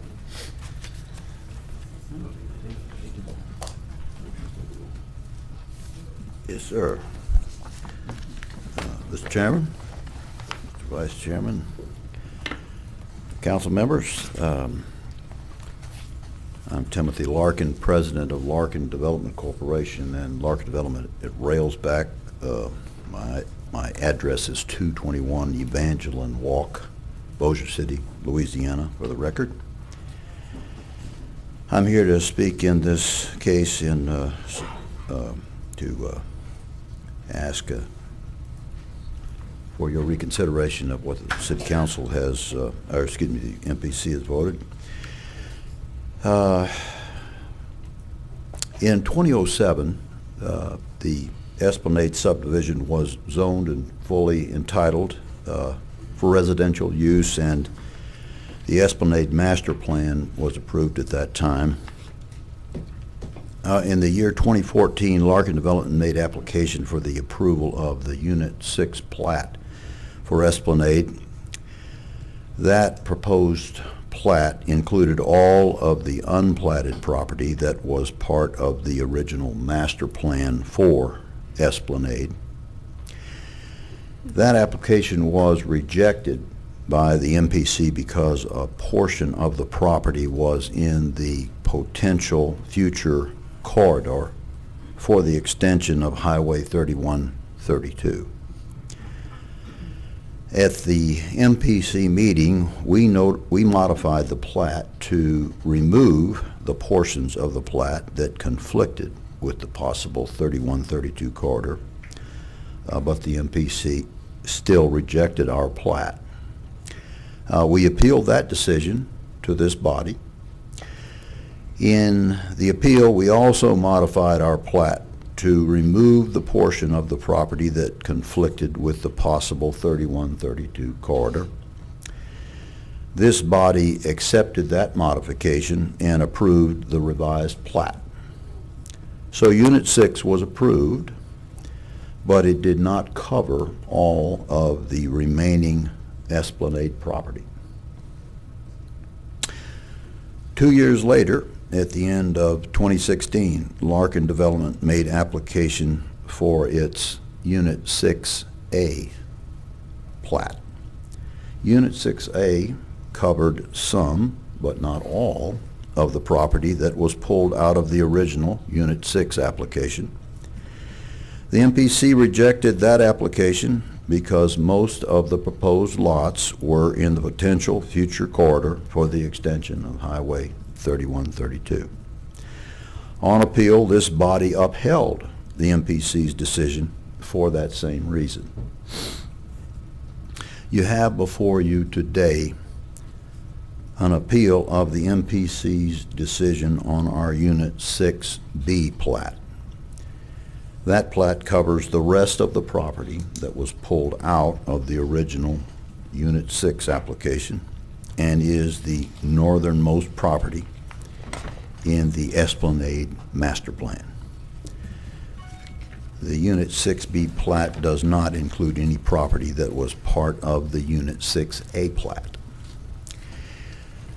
Once again, the MPC denied our Unit 6B plat because its property is in the pathway of the potential future corridor for Highway 3132.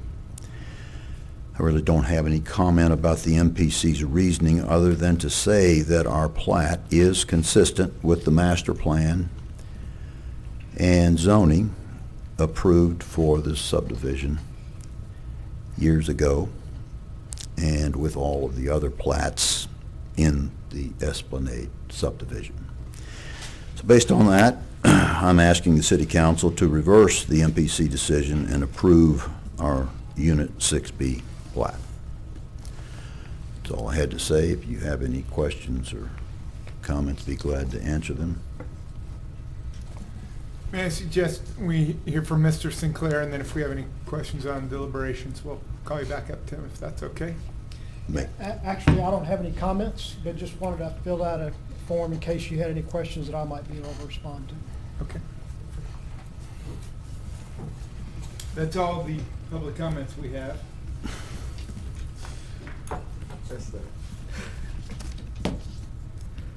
Man, don't rush to NPC be have any first. comments? Thought we had some. If you have no questions for me, I'll retire to the seat Not here. at this time yet, Tim. MPC, you have any comments about this case? Yeah, that's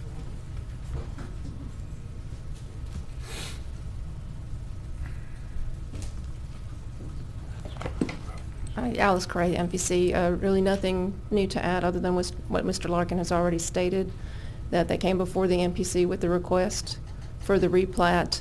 As we noted, that there are 12 of the 14 lots in question are in the path of alignment B2, which the transportation, Louisiana Transportation is pursuing for extension of corridor 3132.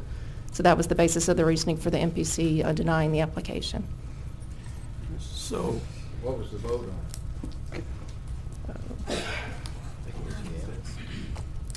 The vote was 8-1. 8-1. Councilwoman Lynch?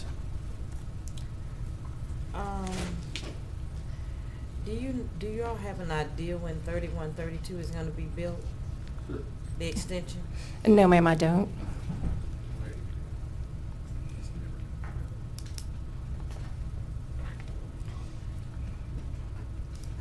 Okay, was the length of time taken into consideration by the MPC? That it has been and that it's going to be, if ever?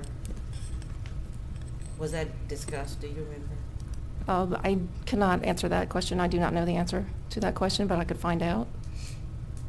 We were going by, this, according to the staff report, we were going by what is in the 2040 transportation plan. And my understanding, again, is identified in the staff report that they are currently doing an environmental analysis for that alignment B2, which is the corridor that goes through these proposed lots. 2040? 2040? you It's think? documented in the long range, the 2040 long range transportation plan. Okay, give me a minute. I'm trying to see how old I'm gonna be in 2040. Mr. Chairman. 77. I'll be 77 in 2040. Okay. Okay. Thank you. Okay. Councilman Bradford?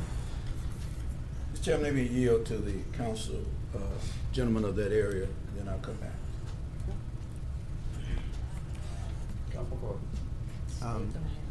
I thought someone was going to be here today from NLCOG, but they're not. So there is in our packet a letter from Dr. Sean Wilson, Secretary of LADOTD,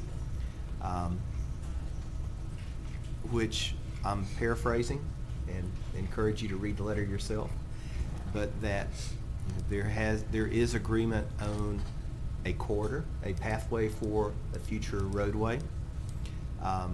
From my conversations with Kent Rogers, there should be some public meetings this summer in the June or July timeframe where information will be presented to the public about that corridor. Then there is a time to receive comments for, against, or general comments about the project. And all that kind of goes back into the Federal Highway Commission, and they come back out at a later time, maybe around the end of the year, with a notice of this environmental study being finished and that a pathway is complete. So this is, I guess, if you wanted to compare it, it's running a little bit behind where the I-49 intercity connector is. As I understand it, this current stage is about 18 months behind schedule where it was supposed to be. We should have had this answer. We anticipated this answer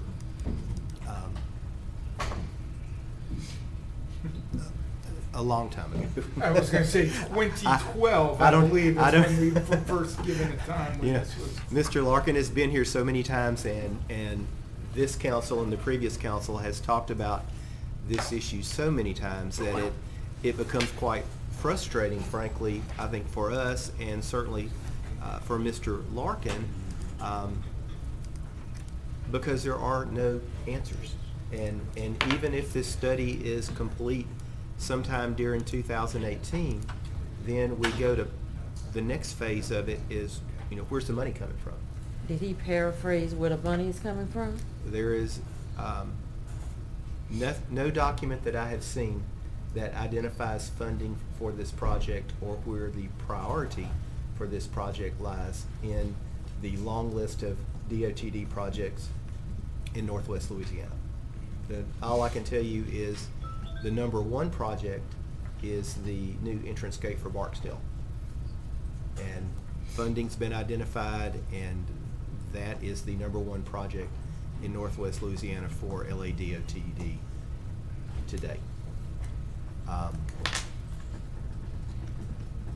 Attorney Bradford, in, I guess, 2007, a PUD was approved for this entire development. Correct. And I think I've asked this question before, and I think we've had this discussion before on a previous appeal.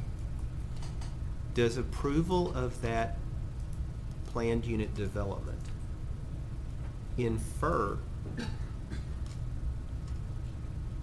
being able to subdivide land and proceed with development of it? I think that the mechanisms set forth under the zoning regulations that require the applicant to make an application to the MPC and ultimately has a right of appeal to the city council dictate that even though a PUD was approved, there are still legislative hurdles that they must achieve in order to develop that land. And given the circumstances of the planned corridor or the ambiguity thereof, there are still concerns that the MPC apparently has relayed by their vote related to the future development of that particular plat.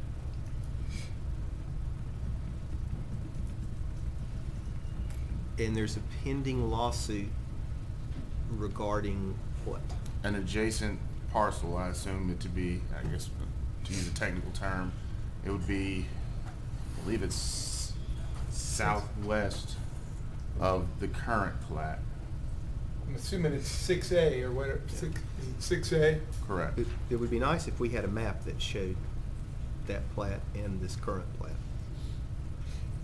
As I understand it from the MPC, it's adjacent to, this current plat is adjacent to the plat that is subject to the current litigation, Yes, sir. but yet still falls within that anticipated corridor or potential corridor. Go ahead. May I interrupt one? And that it occurred to me when Tim presented this.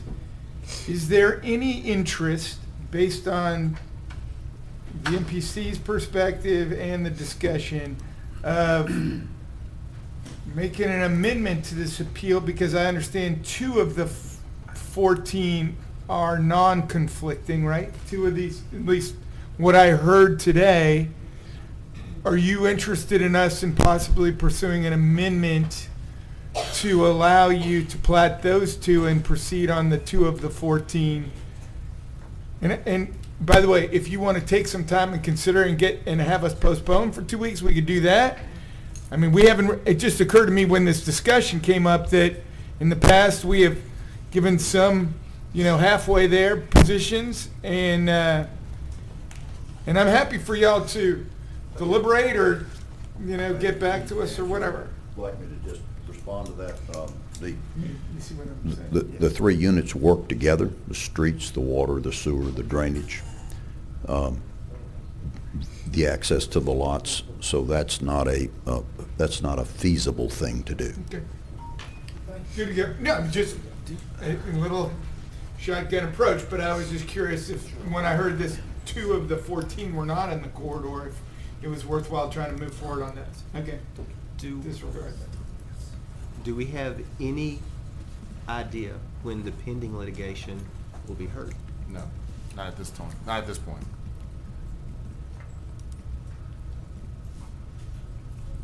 You know,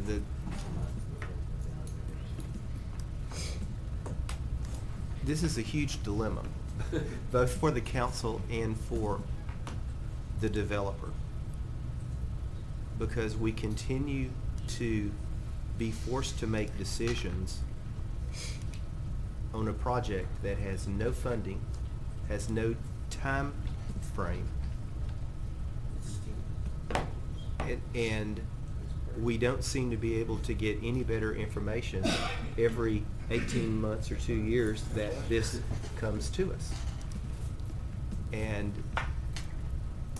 you know, I'm not sure what the better choice is that's before us.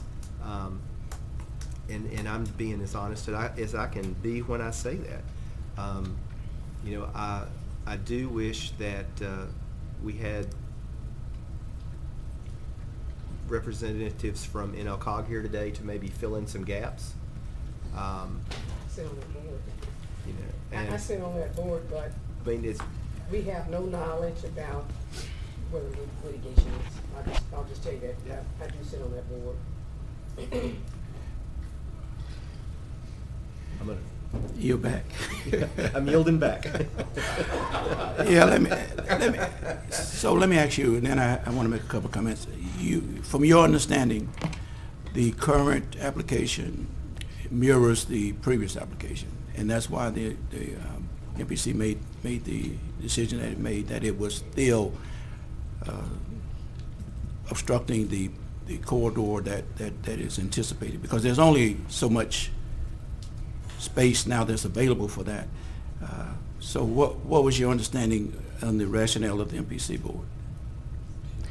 Again, it was the basis on the long-range plan of the transportation and our long-range master plan, and one of the things that we state in our provisions is that we will not conflict or try not to conflict with other plans as well. As far as does it mirror, as we said, it's a different parcel of land, it's adjacent, so it's not identical, but it's essentially the same situation. Okay. Now, Mr. Chairman, let me just say this.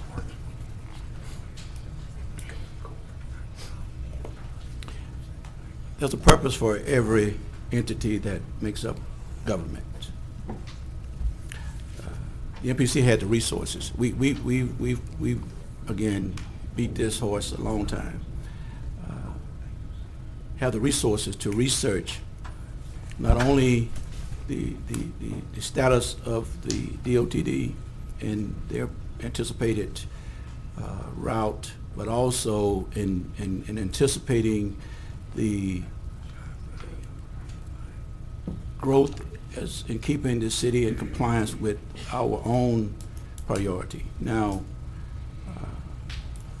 just like, and I think Mike mentioned the inner city corridor. I mean, that, in my opinion, now they have made a preferred route for that and have submitted that to the LADOTD, and that, but again, the funding is beyond our control. I mean, we can't control that, but I think we have a responsibility to sustain whatever we can until we know for certain that these projects will not come to fruition. That area is a growing sector.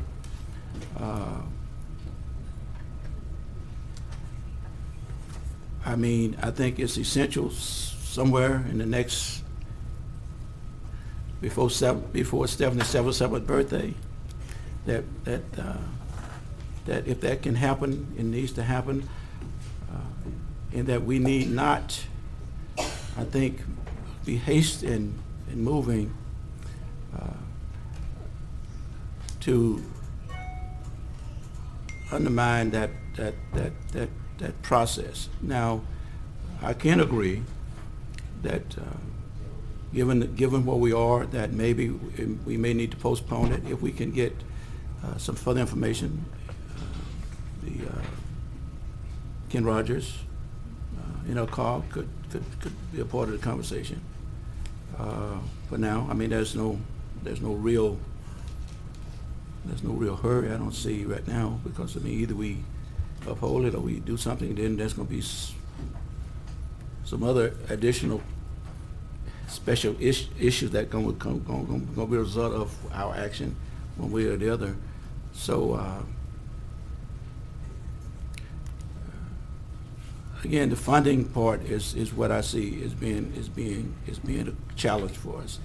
Do we continue to maintain a position of bill until we know where the funding going to come from? And again, that's beyond our control to know what that is. But I do think that we can get some clarification, some additional information, if we could engage Ken Roger, Neil Clark, and the interim. So if there's somebody else to speak, then I will move that we would postpone, Mr. Chairman. Attorney Bradford. Oh, you want to speak? Yes, sir. How many, just out of curiosity, how many more of these plats do you have, or is this the last one? This is it. Okay. There are a few things I'd like to do, and I would also recommend postponement of this particular matter. And the reason why, Mr. Sinclair and Mr. Larkin, instead of waiting for Godot, I think we're constantly in this cycle of trying to determine when funding will come. I'd like to take the opportunity during that postponement to meet with Mr. Sinclair, Mr. Larkin, and see if I can get someone from maybe Kent Rogers to see if there's a solution that we can find that doesn't jeopardize the corridor, may play towards the ending of that litigation, and particularly, and may allow us to make a more reasonable vote, because ultimately the city council continues to be, and to borrow Councilwoman Lynch's word, an untenable position where you're not wanting to stymie the development, but ultimately you don't want to jeopardize the corridor. And so I think those few weeks in between here and the next meeting can allow me to have that meeting with Mr. Sinclair and perhaps Mr. Rogers and maybe a representative from LADOTD to see if there is a better position that we can be in moving forward. So move for postponement, Mr. Chairman. Councilman Corbin. Could I respond Yes, sir. to that? I don't want to take much of your time, but I want to be real honest about this. I'm not optimistic that a delay in conversation will be productive. And here's the reason. We are all stuck between a rock and a hard place. We are, and you are. If you want to preserve this corridor, you're going to have to vote to uphold the MPC. We can't sit and wait forever for that to happen. So, and I've communicated with Kent as recently as last week, and I know where I know exactly what I heard, exactly what you reported from Dr. Wilson. I know what that status is, and it's going to proceed on. And then at the end of the day, there's going to be an unknown about when, if ever, funding will be available. And I wish we could solve that in the next 2 weeks, but I don't think we can, and I don't think it will be helpful. So we're always willing to talk about resolution, but I don't think postponing this for clarity of our rock and hard place positions is going to do any good. Thank you. Fleury. Thank you, Mr. Chairman. I'd just like to say a couple of things. First of all, I'm thinking about the traffic problem out there on Bert Coons. It's increasing over the near future. It's going to get worse. And so, but here's what I'm saying. I'd like not necessarily to postpone for these folks, but for me, I would like to have Mr. Sweeney here. This dear lady is doing the very best she can, but we need additional time and information on how the MPC came to this conclusion.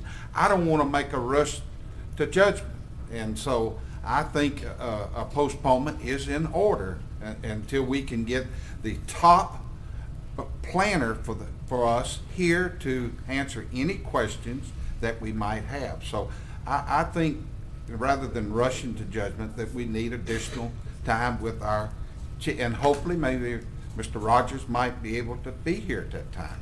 But I need all the facts before I vote on it, and that's all I have to say. Thank you, Mr. Chairman. Councilman Floyd. They're in front of me. You wanna come back, because I took yours off trying to get back to where we're supposed to be at. I'm fine with a postponement for 2 weeks to see if Attorney Bradford can pull a rabbit out of the hat, and then we get something going there. I'm not necessarily concerned about any more information from the MPC, because I think the MPC did exactly what's been explained to us. They looked at a map, they saw the corridor, they voted the way they voted, and there's nothing that Mr. Sweeney can add to that conversation, I don't believe, that's going to help us.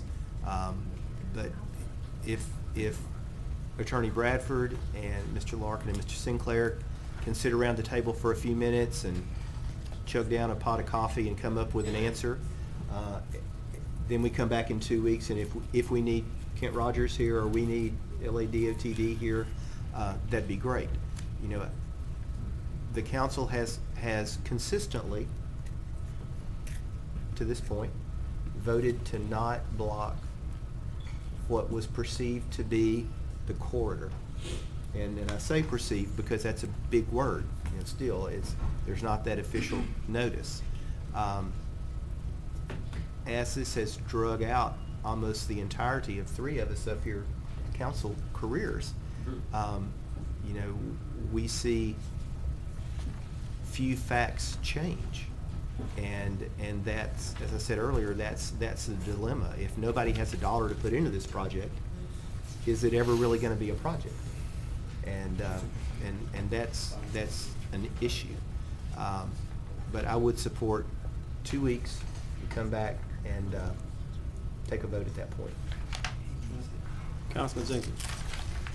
And my comment is, you know, yes, it has been quite a journey for us on the council, particularly 3 of us.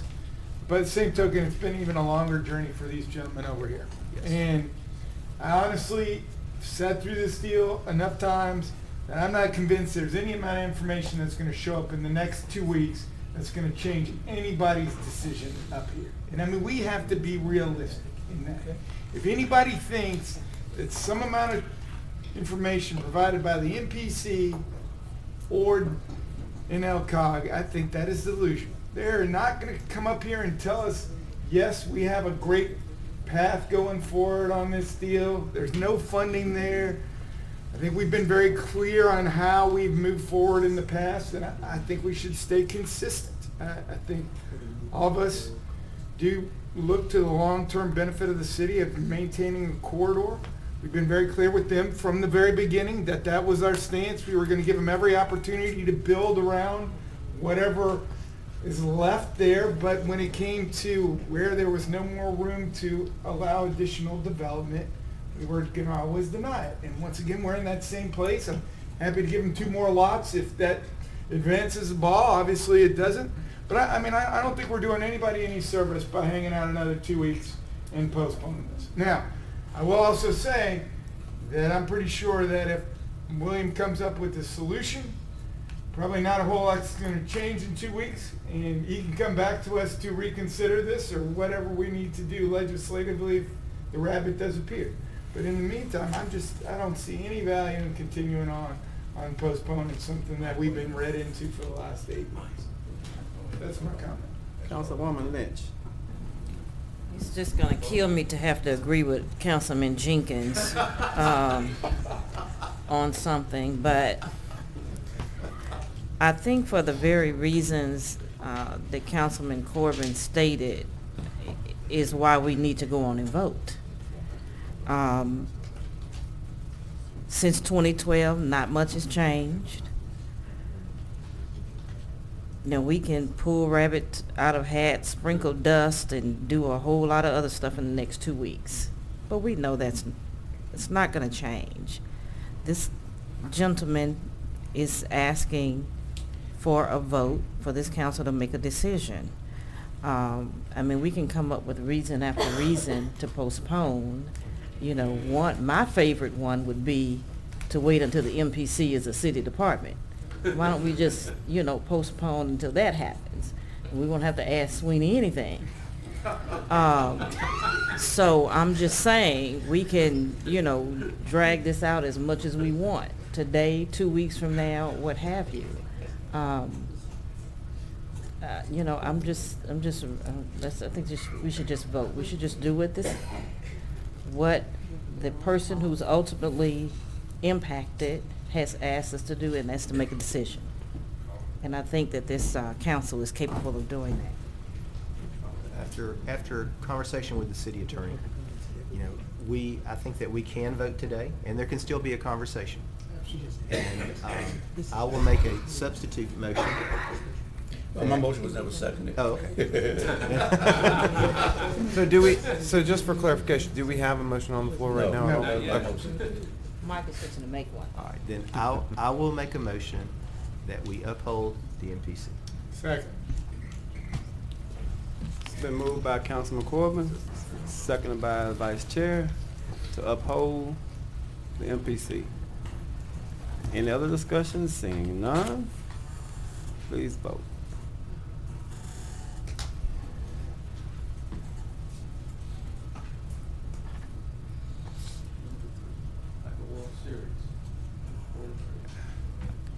And that motion carries 4-3.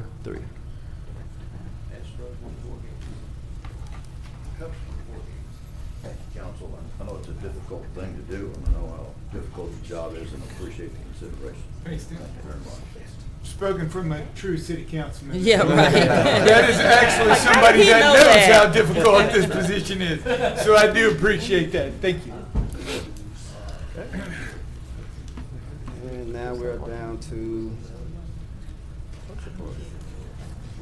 Reports from officers, boards, and well, no, any reports from officer boards and committees, I don't think there's any. Want to add anything new? So, Mr. Thompson? we have the chairman has called a special meeting immediately after this meeting for the purpose of going into the executive session. Okay. That's all the comments I have. Any other additional comments from administration? None, Mr. Chairman. Okay. Any council members have any additional communications? Just one, I think I forgot to mention how much appreciated Joey Gucher's effort. Was his Earth Day this Saturday. Good turnout for that. So I'm working in a lot of different parts of the city, but particularly Shreveport Parksdale Highway, and they had people as far away as Okinawa, Japan, participating in the Joey Gucher Earth Day. He's got quite a following on social media, so that's great to see, that germinating from the youth of our city. So that was fantastic. And then one last thing, just to comment to commend police department. They had 500 or so people in a tent outside a municipal auditorium when the tornadoes rolled through town, and was able to convince them all to go inside in municipal. Unfortunately, that led to the next phase of the evolution with the loss of power inside of municipal. But bottom line is they did a yeoman's job kind of managing that difficult situation with a large body of people that were literally right there in the path and congregated in one central location. So that was great. SMG as well, the management company that SMG. manages municipal, was also a big part of that. I talked to Sam that day as well, and so great job for them as well. So, thank you for all that. And then last, Beauty and the Beast, great success, two-day musical, and certainly in terms of the amount of people that attended, really a big deal for the city of Shreveport and the region, enjoyed by all. Yes, sir. Councilwoman Lynch. Yes, I just wanted to suggest, Attorney Bradford, that meeting happened at the newly renovated parts of the Hilton. The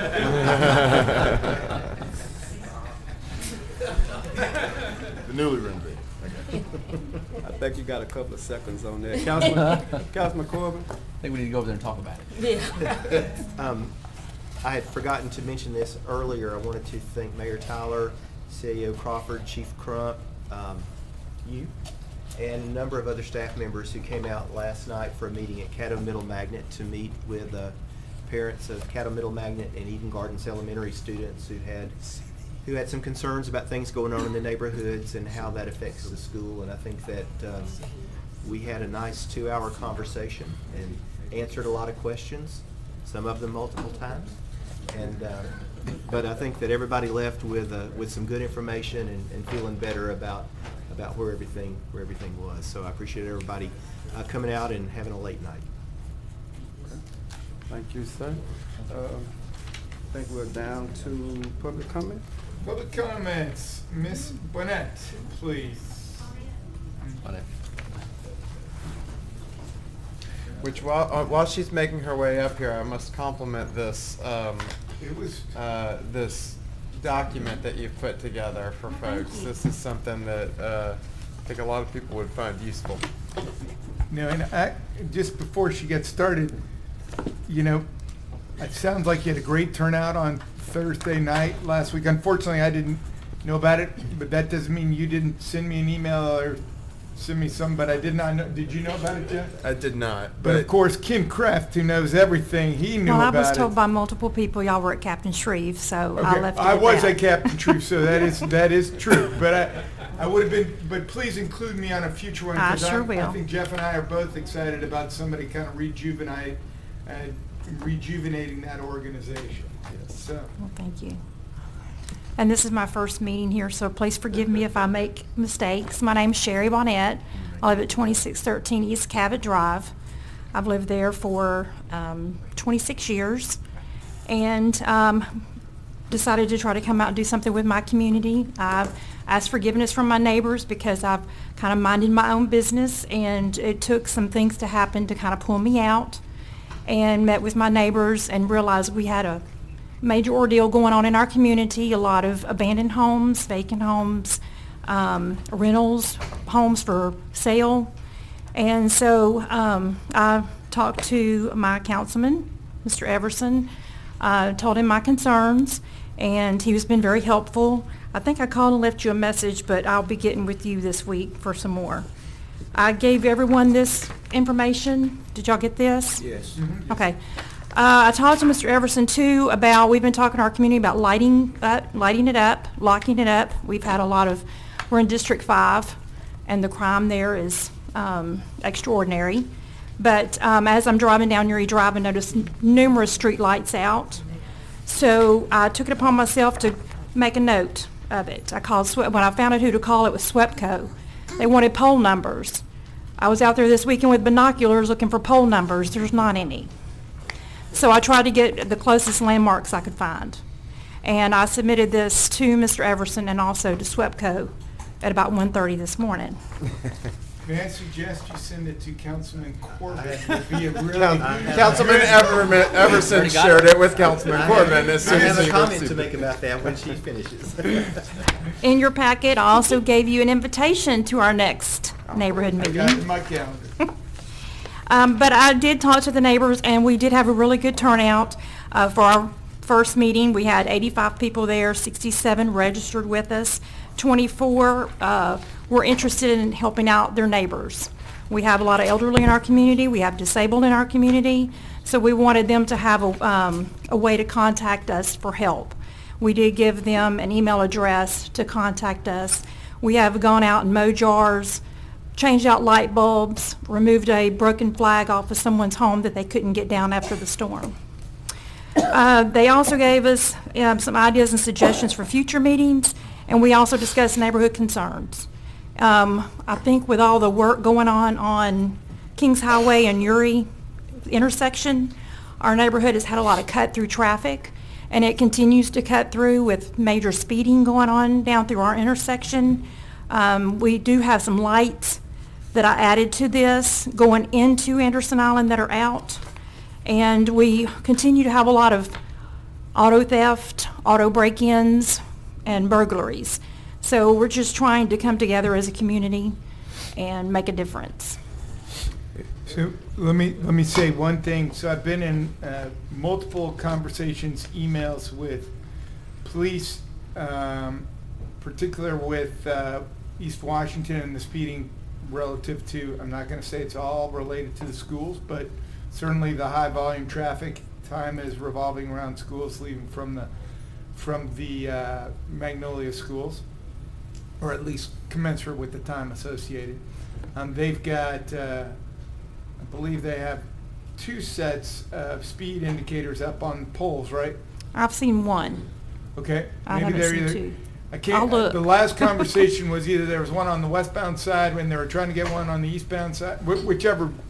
Anyway, We need they're one on the aware- westbound. We need they're, one. they're working on both of those. That was the last communication I had from Chief Gooden. But I do have certainly an ally in there that is pretty regular with the email on what those issues are, and the police department has been very supportive of at least providing resources for it up till now. So Oh, thank you. hopefully that'll continue. And one thing, if I could add also that I got with Mr. Everson was about our park. Our park needs work. We call it Windy Park. It's on Windy Lane. If you talk to anybody in the community, they call it Windy Park. And when I was talking to Mr. Everson, he was letting me know where the district lines were, which is in C. I'm in B, but the park is in C. And while I was talking to him, he emailed Shelley with SPAR, and I got in touch with her at the Broadmoor Association meeting. She contacted me the next day. We met the next week. And I think it's in here in your list as well, her response to me as far as what they were going to try to do to kind of give the park a little facelift. So I do want to thank Shelley and thank you, Mr. Everson, to give me that contact so that we could try to work on our park. And I think the children are very excited. If I could thank you, I've got to say, you know, all of us represent a lot of different neighborhoods, and we've all seen lots of kind of community leaders come and go and you know, kind of get, you know, activated by something or not. But one of the things that I've appreciated, you've been very clear about what you think would be helpful and about what would be good. You know, it's very clear expression of what you're looking for, which is very helpful, because sometimes it is just as important to go into a community and just explain to people how to kind of assess situations, who to contact, those kind of things. You know, I mean, that's equally as important in many cases. But in this case, you know, there's some very direct things that you're looking for, and it's helpful to know that, so we don't have to kind of play a guessing game, you know. Either we can or we can't do those things right away, or we can reach out to the other person, but at least we can get an answer, you know. And so that's really a helpful thing, and I appreciate that. We look forward to working with you in whatever way we can. And I do have some additional responses from those things that you sent me earlier. So I'm thankful to both SWEPCO and the state, the Department of LA, Department of Transportation, have both sent follow-ups throughout the day. So Okay, thank you so much. hopefully we'll see some of those things corrected. Thank you. If I can, let me take off my city council hat and put on my SWEPCO hat real quick. And thank you for such a detailed list of the streetlight issues. Streetlights are a challenge in Shreveport because there are some that are maintained by SWEPCO, some that are maintained by Department of Transportation, some that are maintained by the city. Correct. And oftentimes those intermingle a bit. But I think almost everything on your list is a SWEPCO maintained light. So crews will be out this week after dark, toward the end of the week, driving all those streets to identify what's wrong, if it's a light bulb out, if it's a line problem, different things like that. Interesting that you reported so many outages in front of the Juvenile Justice Center. Those light poles have a lifespan of about 3 weeks before they're mowed down by a car. And when one of those poles goes down, it usually takes out the entire string of lights. And there's a special pole that has to be ordered, and 10 other excuses, but it takes some time to get that done. And a long-term fix for that is going to be finding another way to light that other than in a 3-foot median that seems to be prone to car accidents. But crews will be out, and they will be working on them. Those that simply need a new bulb, that's an easy fix. For ones that have actual electrical issues, a new line has to be laid or something like that, those will take a little bit longer, but SWEPCO is aware of them and proceeding. Well, thank you for your assistance, because I was told they didn't work at night. And I contacted Mr. Everson, and I told him I may need the police assistance, although I didn't ask for it, but I did put my emergency lights going down Uri Drive. I did pass the officer that did give me a second look, though. SWEPCO never sleeps. And you can also go on the SWEPCO website under report an outage. I did. And you can put street light outages there, and you can be descriptive and say from this point to this point, and they get that message. Right. Well, they contacted me back and told me, that's when they told me I needed pole numbers. And so my daughter and I were out there with binoculars this weekend. We couldn't find any. I think there is. I know that the standard form requests poll numbers, which, yeah, sometimes are kind of hard to find. I know from experience as well. But there is a form, and I don't know exactly how to direct somebody to it. I mean, it's on that page that lets you kind of write in a description of where it is instead of just a poll number. Okay. Like, there is a blank for that. And so, just so you know, there is an option there. It's not like it, obviously it's asking, it prefers a poll number, the form prefers a poll number, but there's another option there. Okay, thank you. Okay, Demetrius Norman, please.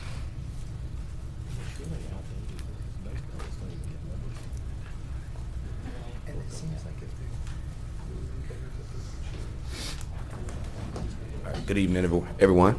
Good evening. All right. I'd like to thank everybody for their time. First of all, the council. It's like the mayor's already left. I'm president of Queensboro Progressive Citizens, our active neighborhood association in Queensboro. After the storm, I myself was out there tonight helping some of my residents. I ran across Commissioner Bowman. Was out helping people too in the wee hours of the morning. I had actually got caught in the storm. I had went to check on my mom right before it started. You know, I didn't take heed to the warning, and I actually got caught at the gas station when the storm started, and was able to get down the outskirts up over towards Lakeshore to my mom's house, and waited the storm out. And so I wasn't able to see till after the storm was over how bad everything was. But even then, you know, it's dark. We had power outages. This Saturday, I was calling elected officials. I got in touch with Councilman Bowman, Councilman Bradford. They were very responsive. Reached out to all our local leaders. Saturday, Sunday went by. I'm off Mondays through Wednesdays off work. So as soon as I got off work, I was out in the community. And to actually go out and see it, because I think a lot of people have just discussed the storm damage. You have to go, and I know Councilman Bowman's been out, he's seen for himself. Councilman Bradford has come out and seen for himself how much destruction was done from the storm. We didn't even really see as much responsiveness from the media as we thought we would. We see it a lot when there are shootings, when there's drug activity. But for some reason, when there's an actual need that's not something that we can blame the residents for, I haven't really seen a lot of attention. Because we have right now, some of my volunteers out in the audience, we've actually been out with the residents of Queensboro providing needs. We were feeding them today. We have people on Frederick Street that are still without power, with a tree on their house, in their backyard, on the power line. Right, we actually got saws from some volunteers. We went out and started cutting trees, getting them out to people's property, because we just didn't want to get caught in the semantics. You know, people, we have people out with real needs right now. So I understand there are certain limitations and constraints. There's only so much each entity can do. I would like to see a little bit more collaboration and partnering, because like I say, the 211 number is great. We had some people call, but unfortunately, we've had, I think, Red Cross has come out, and I'm sure they do great work, and I want to be politically correct. But we're more than 10 days past the storm.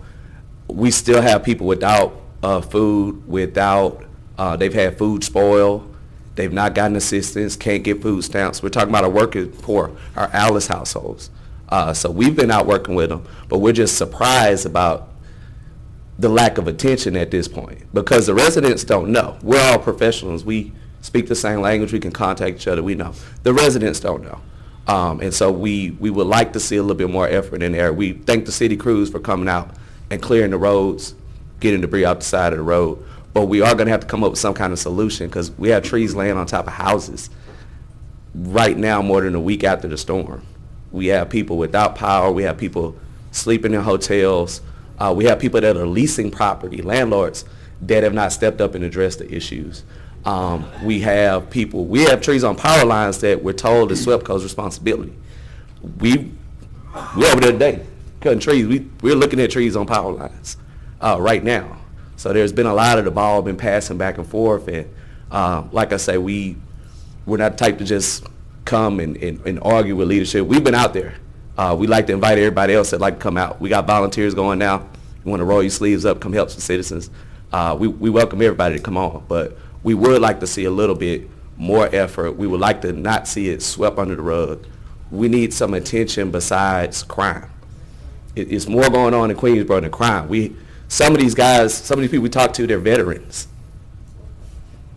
These are working people. These are retired folk. They ain't never committed no crime, and they're not getting help, and they're not getting assistance. So we've come to advocate on their behalf. We're going to be out. We've been soliciting donations. We just got a donation about 80 cases of water from Kingdom Ministries that we've been giving out to residents. We've had people come out, truck full of food. We've had people come from outside our neighborhood to help. So we're thankful for the help we have received. It's been more of a grassroots effort, but we would love to see and feel leadership in our community. I think we've seen it on the other side of the road of the water in Bossier. We like to feel some of that in Queensboro. That's all I come to say today. Let me ask, Mr. Chairman. Councilman Brown? Let me first congratulate you, Demetrius. I mean, this is one of our young, bright leaders. He took over an organization, he revitalized an organization with the Queensboro Progressive Citizens. Once the Queensboro Neighborhood Association sort of faded, and he took the realm to reestablish it, and he's doing great work. And his concern is very, very, very valid. We discussed this a little on yesterday, Demetrius, and your concern in speaking with you is that there's not a clearinghouse. There's not an association or an organization that could you could seek to direct you to some immediate emergency assistance for those that, like you say, those that are unsophisticated and don't have the ability to reach out to entities that could help them, even with the minor stuff, food and water. And you're taking that initiative and advocacy to do that. And as a city government, I couldn't answer some of your questions because we operate in a different structure. The mayor, once she declared that area a disaster area, then it was sort of relayed to some other entities to take that responsibility in contacting. But still, you was looking for some answers and some direction from others, elected officials, for instance.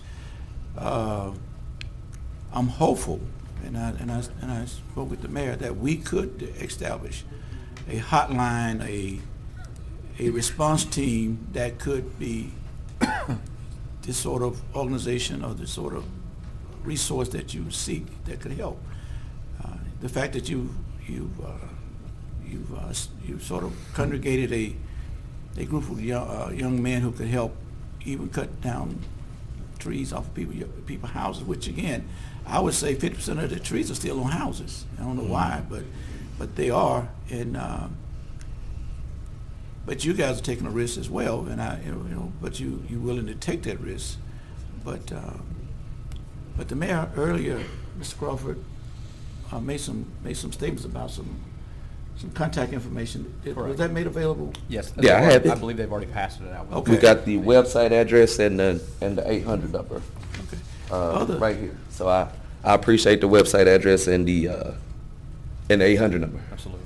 So that's awesome. We'll get that out to the residents and try to walk them through, fill out the form on the website, anything we can do. I understand, I participated in the HUD needs assessment with community development with Ms.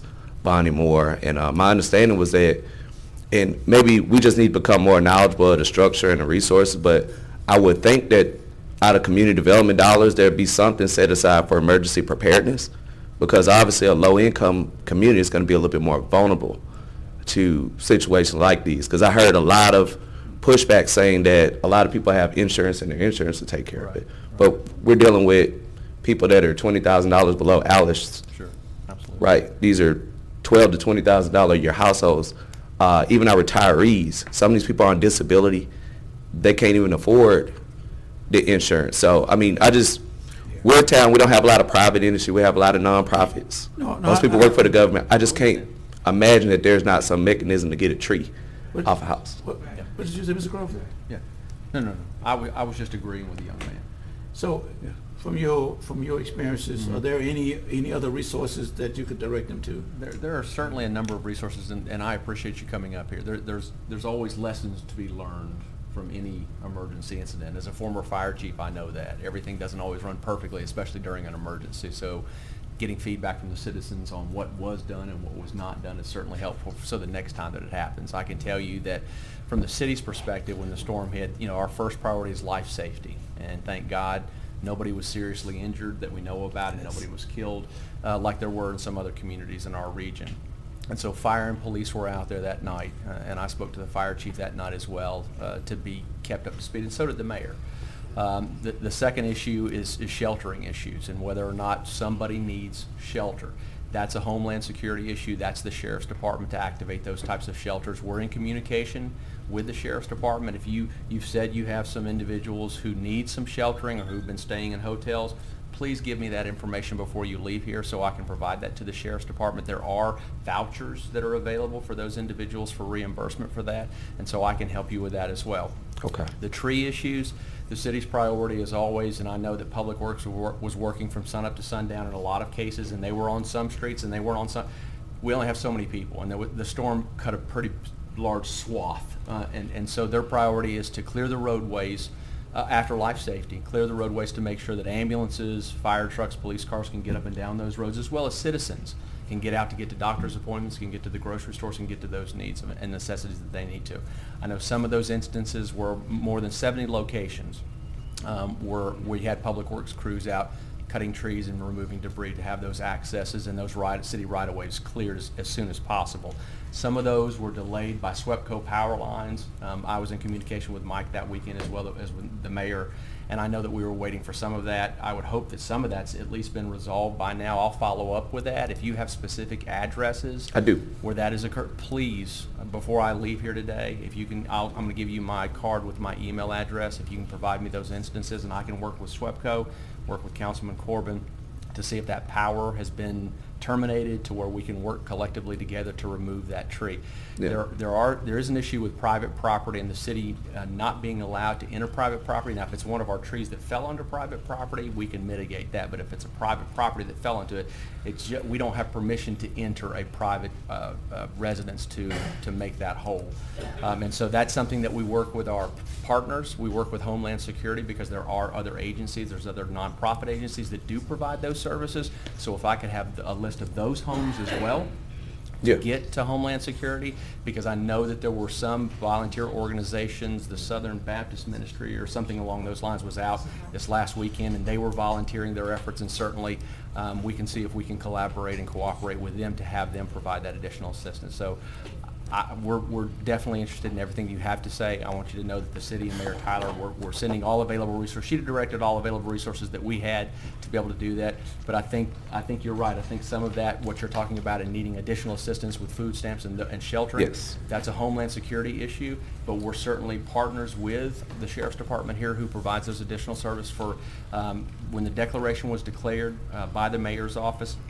That allows for that additional assistance for protracted incidents where somebody has to stay in a hotel for weeks or months until they can find sheltering. If they need additional assistance for food or other services and supplies to make them whole, that's something that we can make that available as well. Okay. And that's exactly the answer I was looking for. Good. So that type of thing out up front in the community, because I came down to get the answer, but we got a lot of people, you know, realistically, we got some of our residents never been to a council meeting. Certainly. So what I saw a lot of people doing a lot of hard work at the city level, commission level. I saw a lot of people, but what I see constantly in Shreveport is we tend to work in these vacuums. And in emergency situations like that, it just won't work. We have to be together. We have to work across departments. The community has to get involved like we've done, because there's certain things that legally you can't do. But like you say, you partner with nonprofits. We're nonprofit. That's right. So we got people coming out with saws and trucks.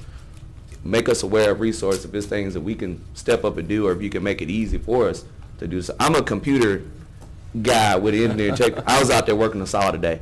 Yeah. So I got you.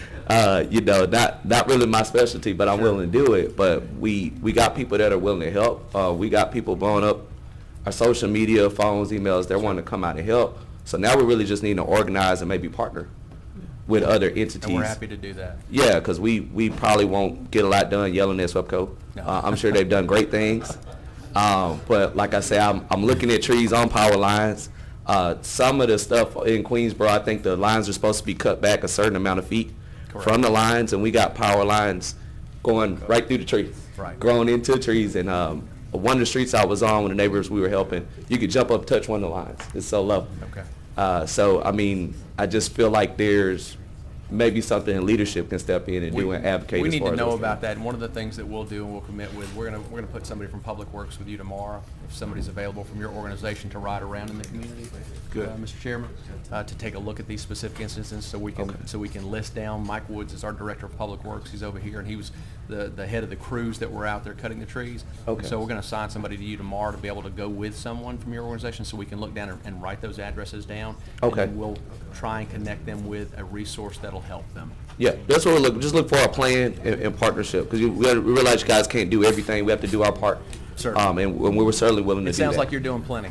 But let me mention before you go, Mr. Norman, as relates to food, okay. Matter of fact, have you engaged Hope Connections on Levy Street? Not yet. Okay. You know, I got off work okay. and then You should be able to connect with them, and as it relates to food, Christian Services provide 2 meals a day. So anybody that needs a meal, they can get a meal. Okay. Okay. No questions asked. I've heard of the organization. I think our bookkeeper, Mr. Ed Hamilton, he's a part of the organization. But certainly, you know, let them know, and I don't know the direct address, but it's on Levy Street, right off of. And they've got right off of Mile. You got to go Off on of site Railroad there, Road. but they have a. I mean, but it's nice, you know. But Okay. if people, but, you know, transportation could be an issue for some people. But I mean, it is near a bus stop, you know. But you know, transportation could be an issue, but it is a great resource for people. And they also have other. They also just may be knowledgeable, really. I mean, they're really essentially Hope Connections is an organization that works with several service providers who focus more on homelessness. But in a situation where people are maybe temporary homeless or displaced, I mean, there's a lot of relevant information that they could still probably share. Yeah, And yeah. they're very cooperative. I mean, Yeah, I'm very interested in organizations like United Way that are focusing on our citizens that have income but are still poor. Because a lot of times they don't qualify for certain things, like you mentioned, the food stamps. Certainly. We talked to some people that we helped today that were turned away for food stamps because they're working, but they're still not able to afford everything they need. Our Alice home. So, you know, we've become educated with the Alice report. We think it's a very dynamic way of looking at some of the problems we have in Shreveport, because we have a lot of older citizens, a lot of retirees that, you know, what they're set up to make off their Social Security, you know, it might have took care of them 20 years ago. But the cost of living, things that we have going on now, it's just not working. So we got some people that have done their part as citizens that, you know, they're in the same place as people that don't have income. So, So just communicate with Mr. Crawford. I'll talk to him right after the meeting. And then I think we can make some progress. Okay. All right. Well, I appreciate y'all. I appreciate everybody. Y'all do a lot of hard work, and you know, like I say, I always appreciate how engaging you guys are, how willing you are to meet citizens halfway and work with everyone. And I'm excited about working with Mr. Crawford, and we're gonna get some stuff done. So. Okay. Thank you, Mr. Norman, for coming down. All right. Chris Lyon. He stepped out. over there. And while Mr. Norman is leaving, also a thank you to the volunteers and other people that have been out there Absolutely. working Thank you, guys. in Queensboro to help with all that's going on there. Don't let him leave yet. Hey, Apostle Newton. Norman, I'm sorry. Demetrius, make sure you give Mr. Crawford's card before you go. Y'all make sure you meet. Okay. Sue Thomas.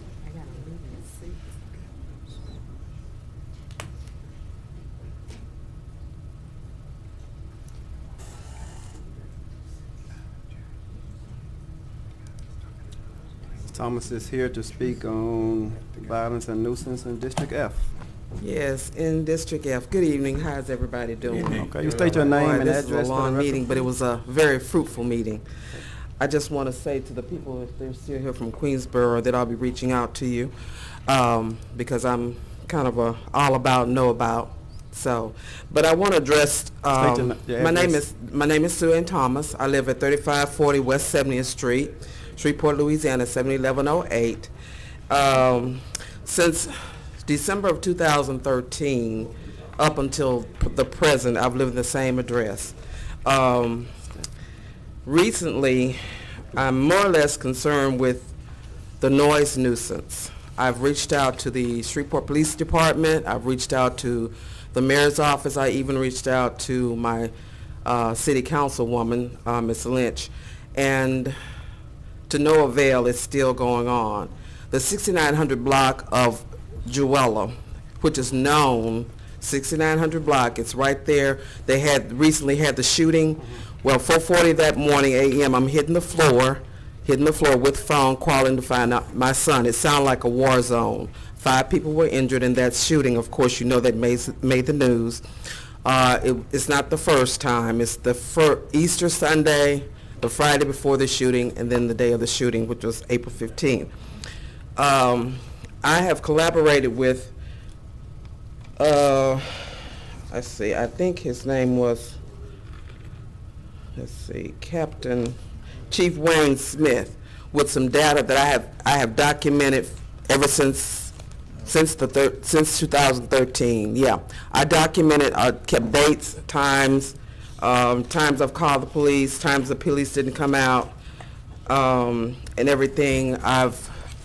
I'm in hopes of him being able to give it to his strategist to find out exactly why there's not enough police coverage in certain times. He said that's what he was going to do. My concern is the noise too. The noise is just unbearable. They use that corridor, that little strip of road for a race. I mean, it's Indianapolis 500 on Sunday. From the time you get up to the time you go to bed to after you go to bed. There's no end to how much belligerent noise and boom boxes and not even music. It's not even music. I don't call it music, you know. They are just incorrigible. This past Sunday, a young man on a motorcycle rip and ran. I don't even know where they get the expenditures for the gas. You know, they rip and ran up and down Jewella in that sector so long, and the sound, it just gets nerve-wracking. The quality of life is being sucked out of me. Seriously. I'm here under duress because I don't get any sleep. I don't get any rest, you know, and something has to be done. I mean, I know that we have a noise ordinance in place. Maybe it can be reviewed, give the police officers a little more leeway to do what they have to do, whatever it takes. I just want my neighbors and I to be able to have some peaceful rest. I mean, that's fair to ask, and that's fair to, I mean, if you deserve it of it, I mean, we should have that. And we're not getting it. Okay. You know. Does the councilwoman have your contact information? Okay. Yeah, I contacted her one morning. I called her at 3 a.m.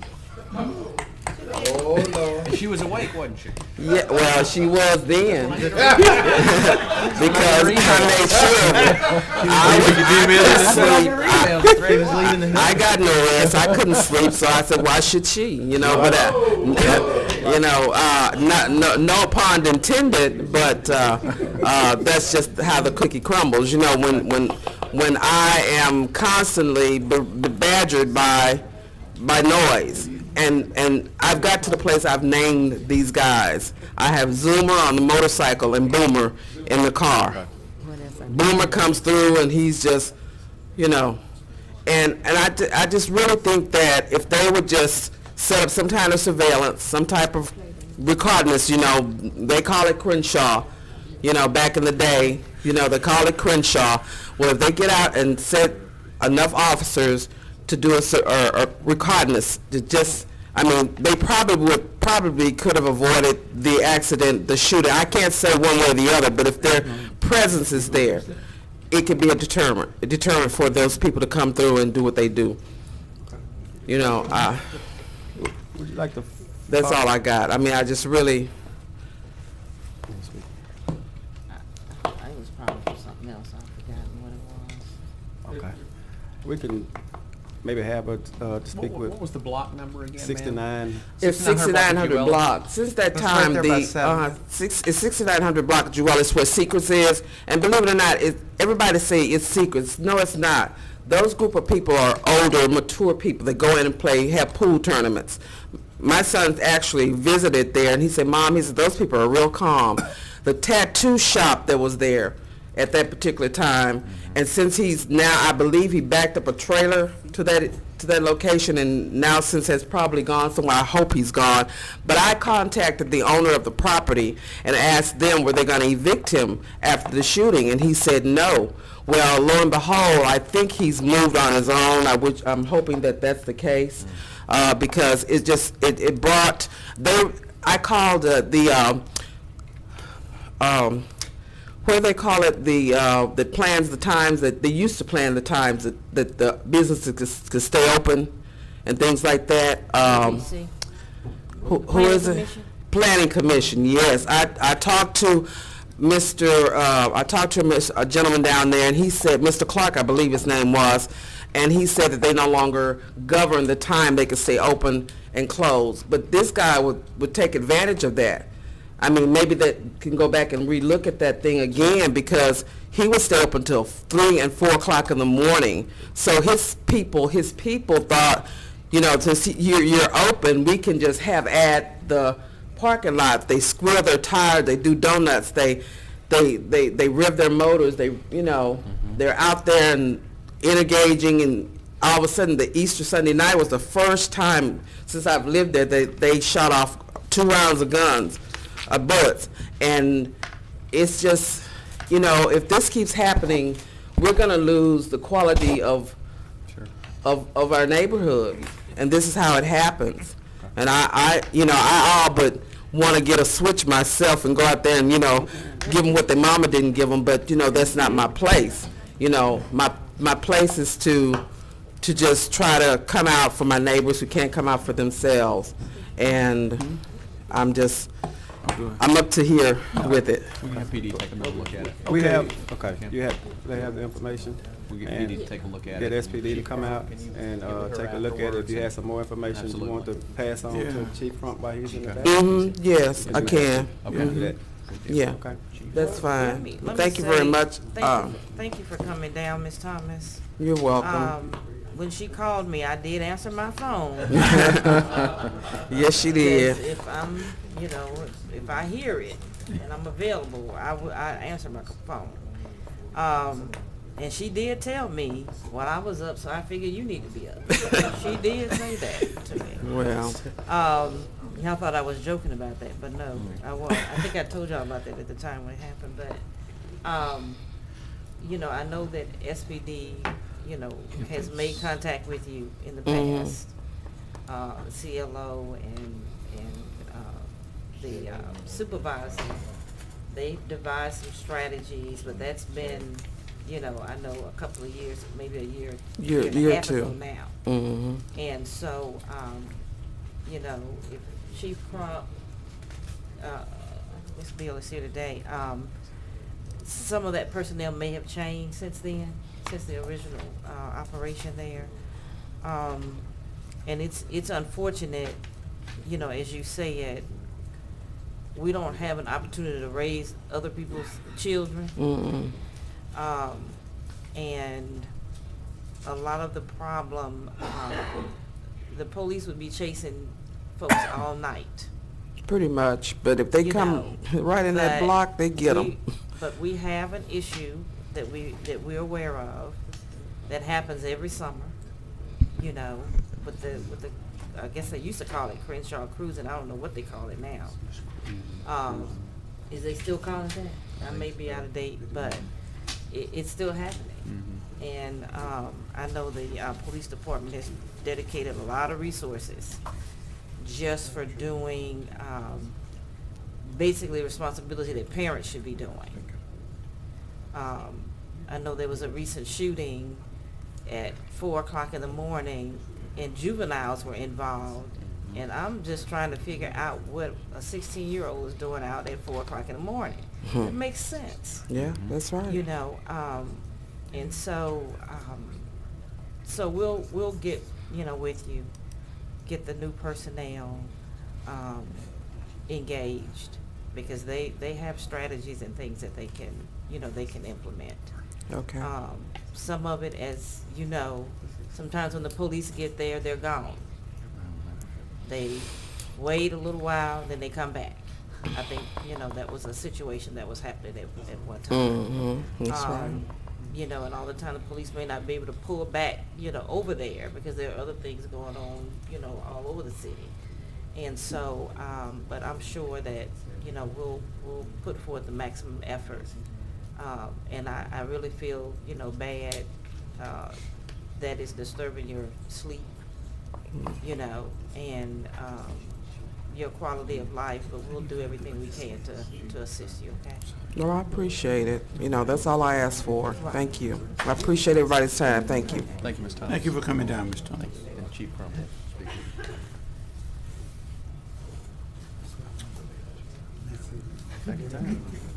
Excuse me. Pastor Mays.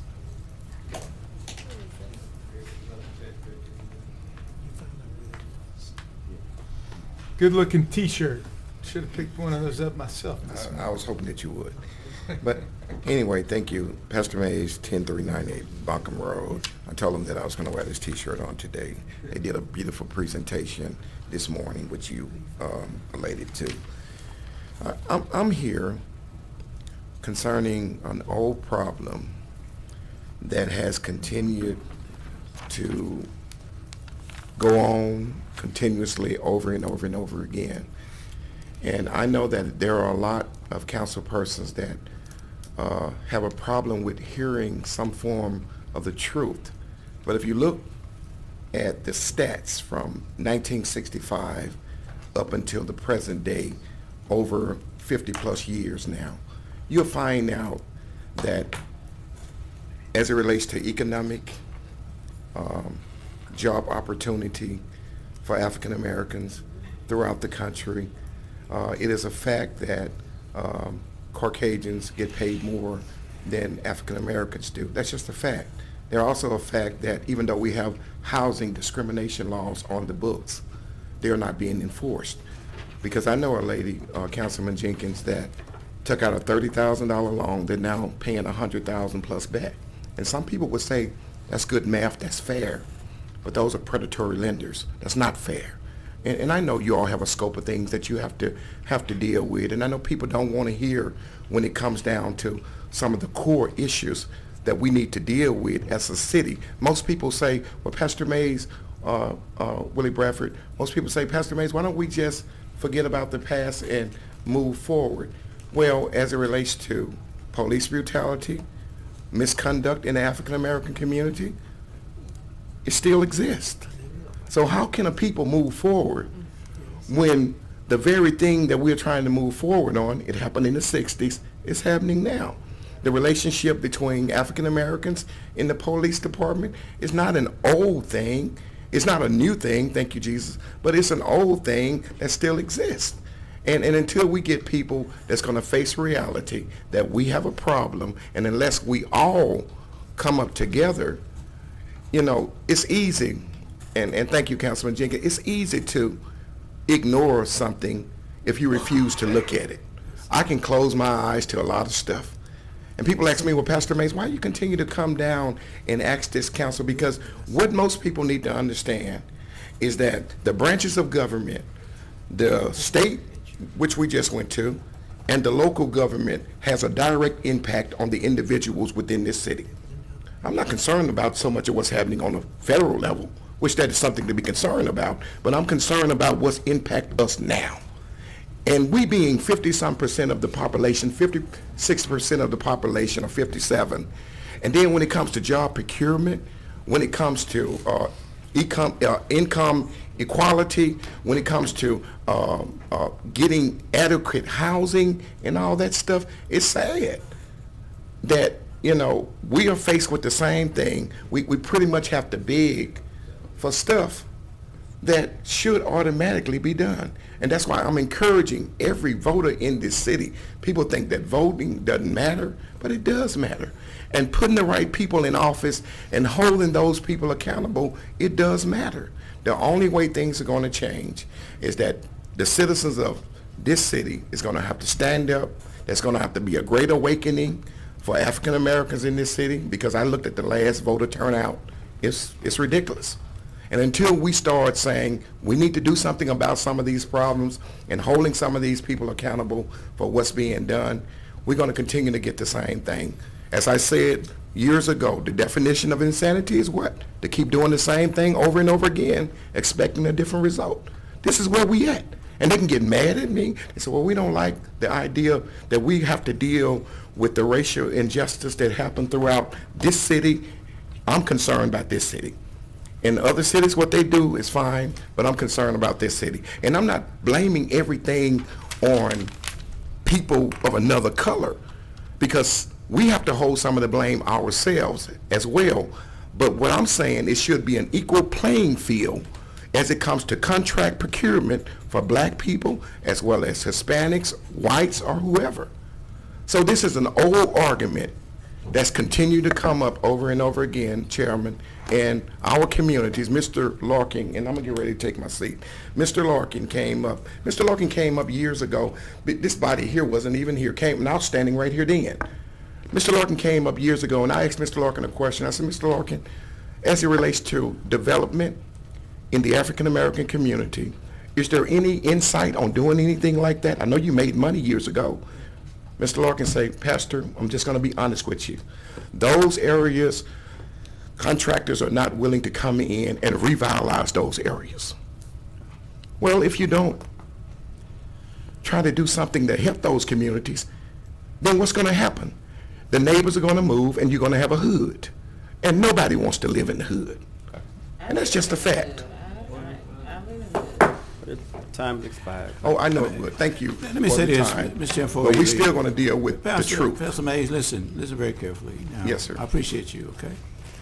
And you are welcome. This is the citizens' house. This is the people. You're welcome no matter what anybody tell you to come before this body and make whatever expressions you want to make. And I encourage you to stand up to what you believe in, even if you have to stand alone, right, because you are not delusional. Okay. We have a great following. We got a lot of work to do. Yes. But I want you to know, and everybody to know, that you just ain't talking about it. You're about it within your own community.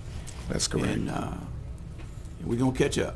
That's correct. Okay. So and to Mr. Bradford, one other thing that took place, Mr. Bradford, that was over. We have a large following. This shirt here is just one of the shirts that we have of people that we are working with and have partnered with. Mr. Bradford, we went to Baton Rouge.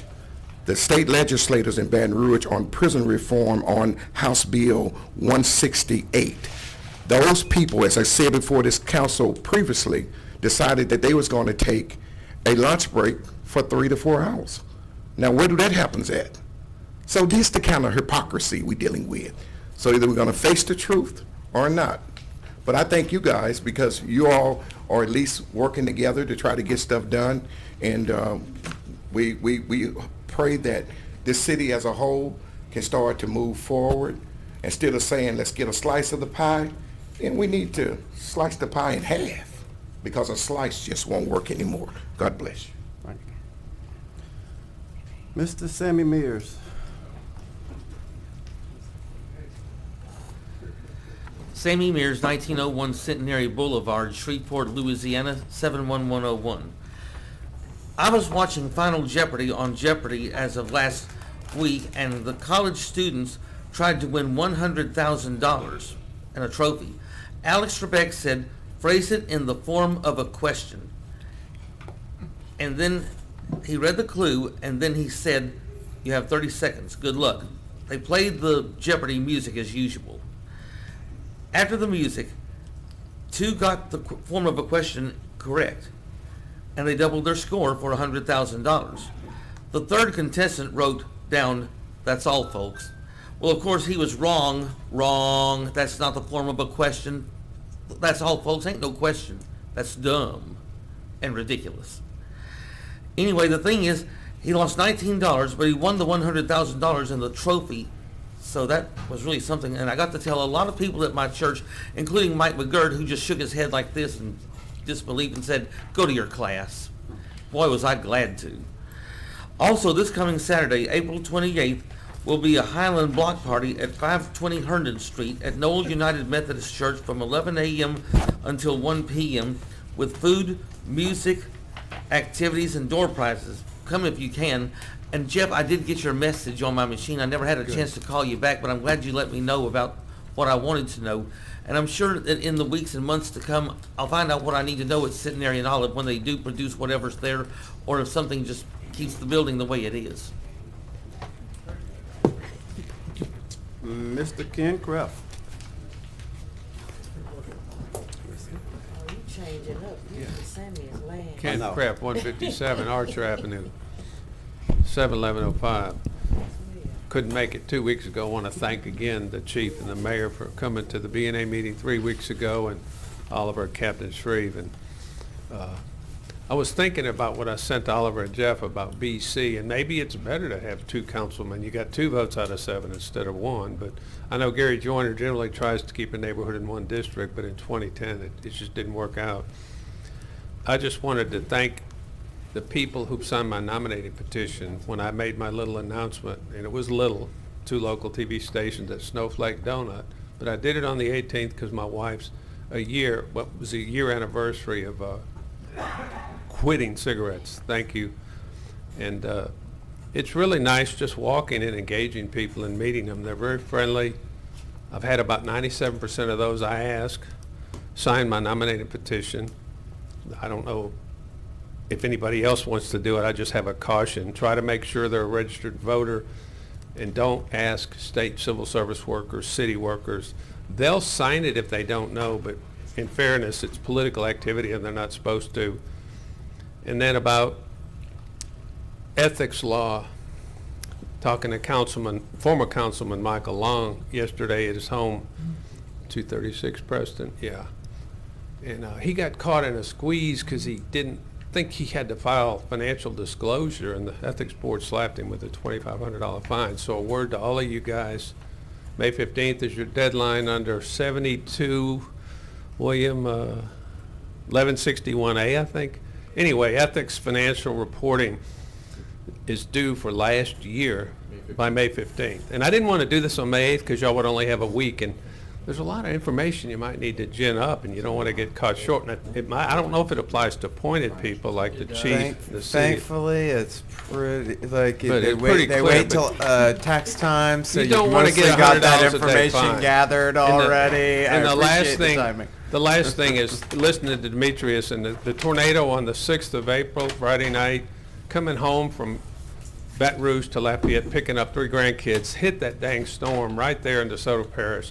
Saw the twister off to my left. Thank goodness it was up in the atmosphere. Scared my poor little grandson wet his pants. We made it home safely. We exited at Highway 177 and rode it out in the little store, but blew me off the road. The straight line winds blew the car into the grass. Fortunately not into the ditch, but we just want to be as prepared as we can, and y'all did a great job. I think the sequence is right: lives first, and then property, then clearing roads. But I don't know why we get so many twisters. Twisters was a lot more fun in 8th grade, playing Twister with Janelle and Bridget. That kind of Twister's okay. Councilman Bradford? Is that old? Yes, old. Okay, Councilwoman Lynch. I know, Ken, you said you made an announcement, and I think you may have called my bluff. I'm not sure. I might have to make good on it. Let me say, I got bits and pieces about what was happening in Queensboro immediately after the storm, and I was generally aware that Commissioner Bowman and Councilman Bradford were on the scene pretty quickly thereafter. But I don't want to be as, I guess, quickly dismissive of the concerns that were brought today by Mr. Norman. And I know, everybody kind of jumped in but it's been 10 days, as he said. And although I appreciate that, it's all hands on deck at this time in response to some of the concerns that have been raised pretty loudly about, some, lack of media coverage, maybe, some of it was miscommunication in terms of them not knowing, or the citizens not knowing when and where to get the assistance that they felt that they needed. But I do want to say, in support of, of those concerns that they express, that the city of Shreveport, there is not a resource that the city has that could not have been available immediately after the storm. And was available. There's not a resource that the city has that could not have been available immediately after the storm. Correct. And so, moving forward, and I think it may be, a good idea that maybe needs to be vetted a little bit more. Mr. Crawford, we have SPAR facilities all over the city. If maybe, especially in areas that are hit hard, like Queensboro was, if there could be some staging area, city staging area, to where people can come and get the information that they need. I know, like I said, the representatives were on the ground, but I think it would just be helpful if people can get information quickly, they can get the correct information, and not have to linger days thinking nobody cares, nobody knows what's going on with them, how they can get the resources that they need as quickly as they can.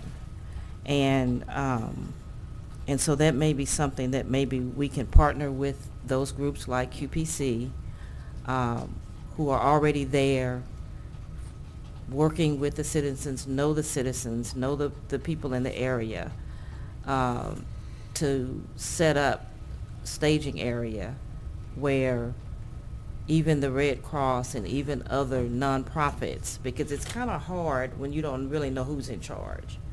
And so people are running here, they don't know. That I think, kind of a one-stop shop in particularly hard areas, and we've done it before in other areas that were impacted by storms.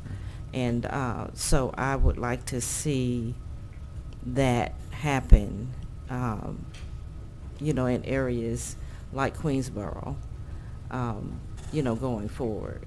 And I don't think that, I'm not saying that the city didn't do this or didn't do that. I don't know, because I wasn't over in Queensboro. I was over in Moortown. So I don't know what was happening on the ground, but, you know, I just heard rumblings and that type of thing about the lack of, I guess, immediate attention, let me say. You know, in an area that was probably one of the hardest hit, and with people that have great needs. And so I know, you know, in my area, the city was Johnny on the spot, but I didn't have as much as Queensboro had. And I can assure you, you know, I had a little meltdown with the little bit that I had. If I had been in Queensboro, oh my goodness, you know, I would have really been upset. Sure. If I didn't feel that my constituents was getting what they needed. I'm not saying that's the case. I don't know. I'm not the representative there, but Sure. But my concern is having somewhere that people can go to get the information and the resources they need without having to call all over the place, without having to, or to just get that assurance. You know, I mean, these are big, large areas. The council person can't be everywhere when something impacts their area. But if we can direct people to a place to get the information, it makes our job even easier. Okay? Certainly. All right, thank you. Thank you, Councilwoman Lynch. Councilman Corbin. Thank you, and I'll be very brief. I sent an email about this previously, but I continue to be concerned about the number of out-of-town pop-up hail repair businesses that are located in the city. corner. If you drive down Uri Drive from Southfield to Florno Lucas, you'll see about 10 of them. And I have to believe, because some of these are operating in closed business parking lots or other businesses that are zoned for other businesses, that they're operating outside of zoning. And my bigger concern is if there are financial transactions going on, are we receiving sales tax on that? But I believe most of these are out-of-town businesses, and they've been here for 10 days. Yeah. And there was one out south on Uri that over the weekend had so many cars, they were parking in an empty lot next door and just using it as a temporary parking lot. But I'd like to, you know, address that if they need to be operating in some other places, but I would imagine that they're competing with our local body shops, and Sure. when they finish their work here, they will be gone to the next storm. Right. So, That's an NPC issue. Thanks. With zoning, but we'll take it up with them. Yeah, I'll actually reach out. I'll reach out to Alan Clark tomorrow. Okay.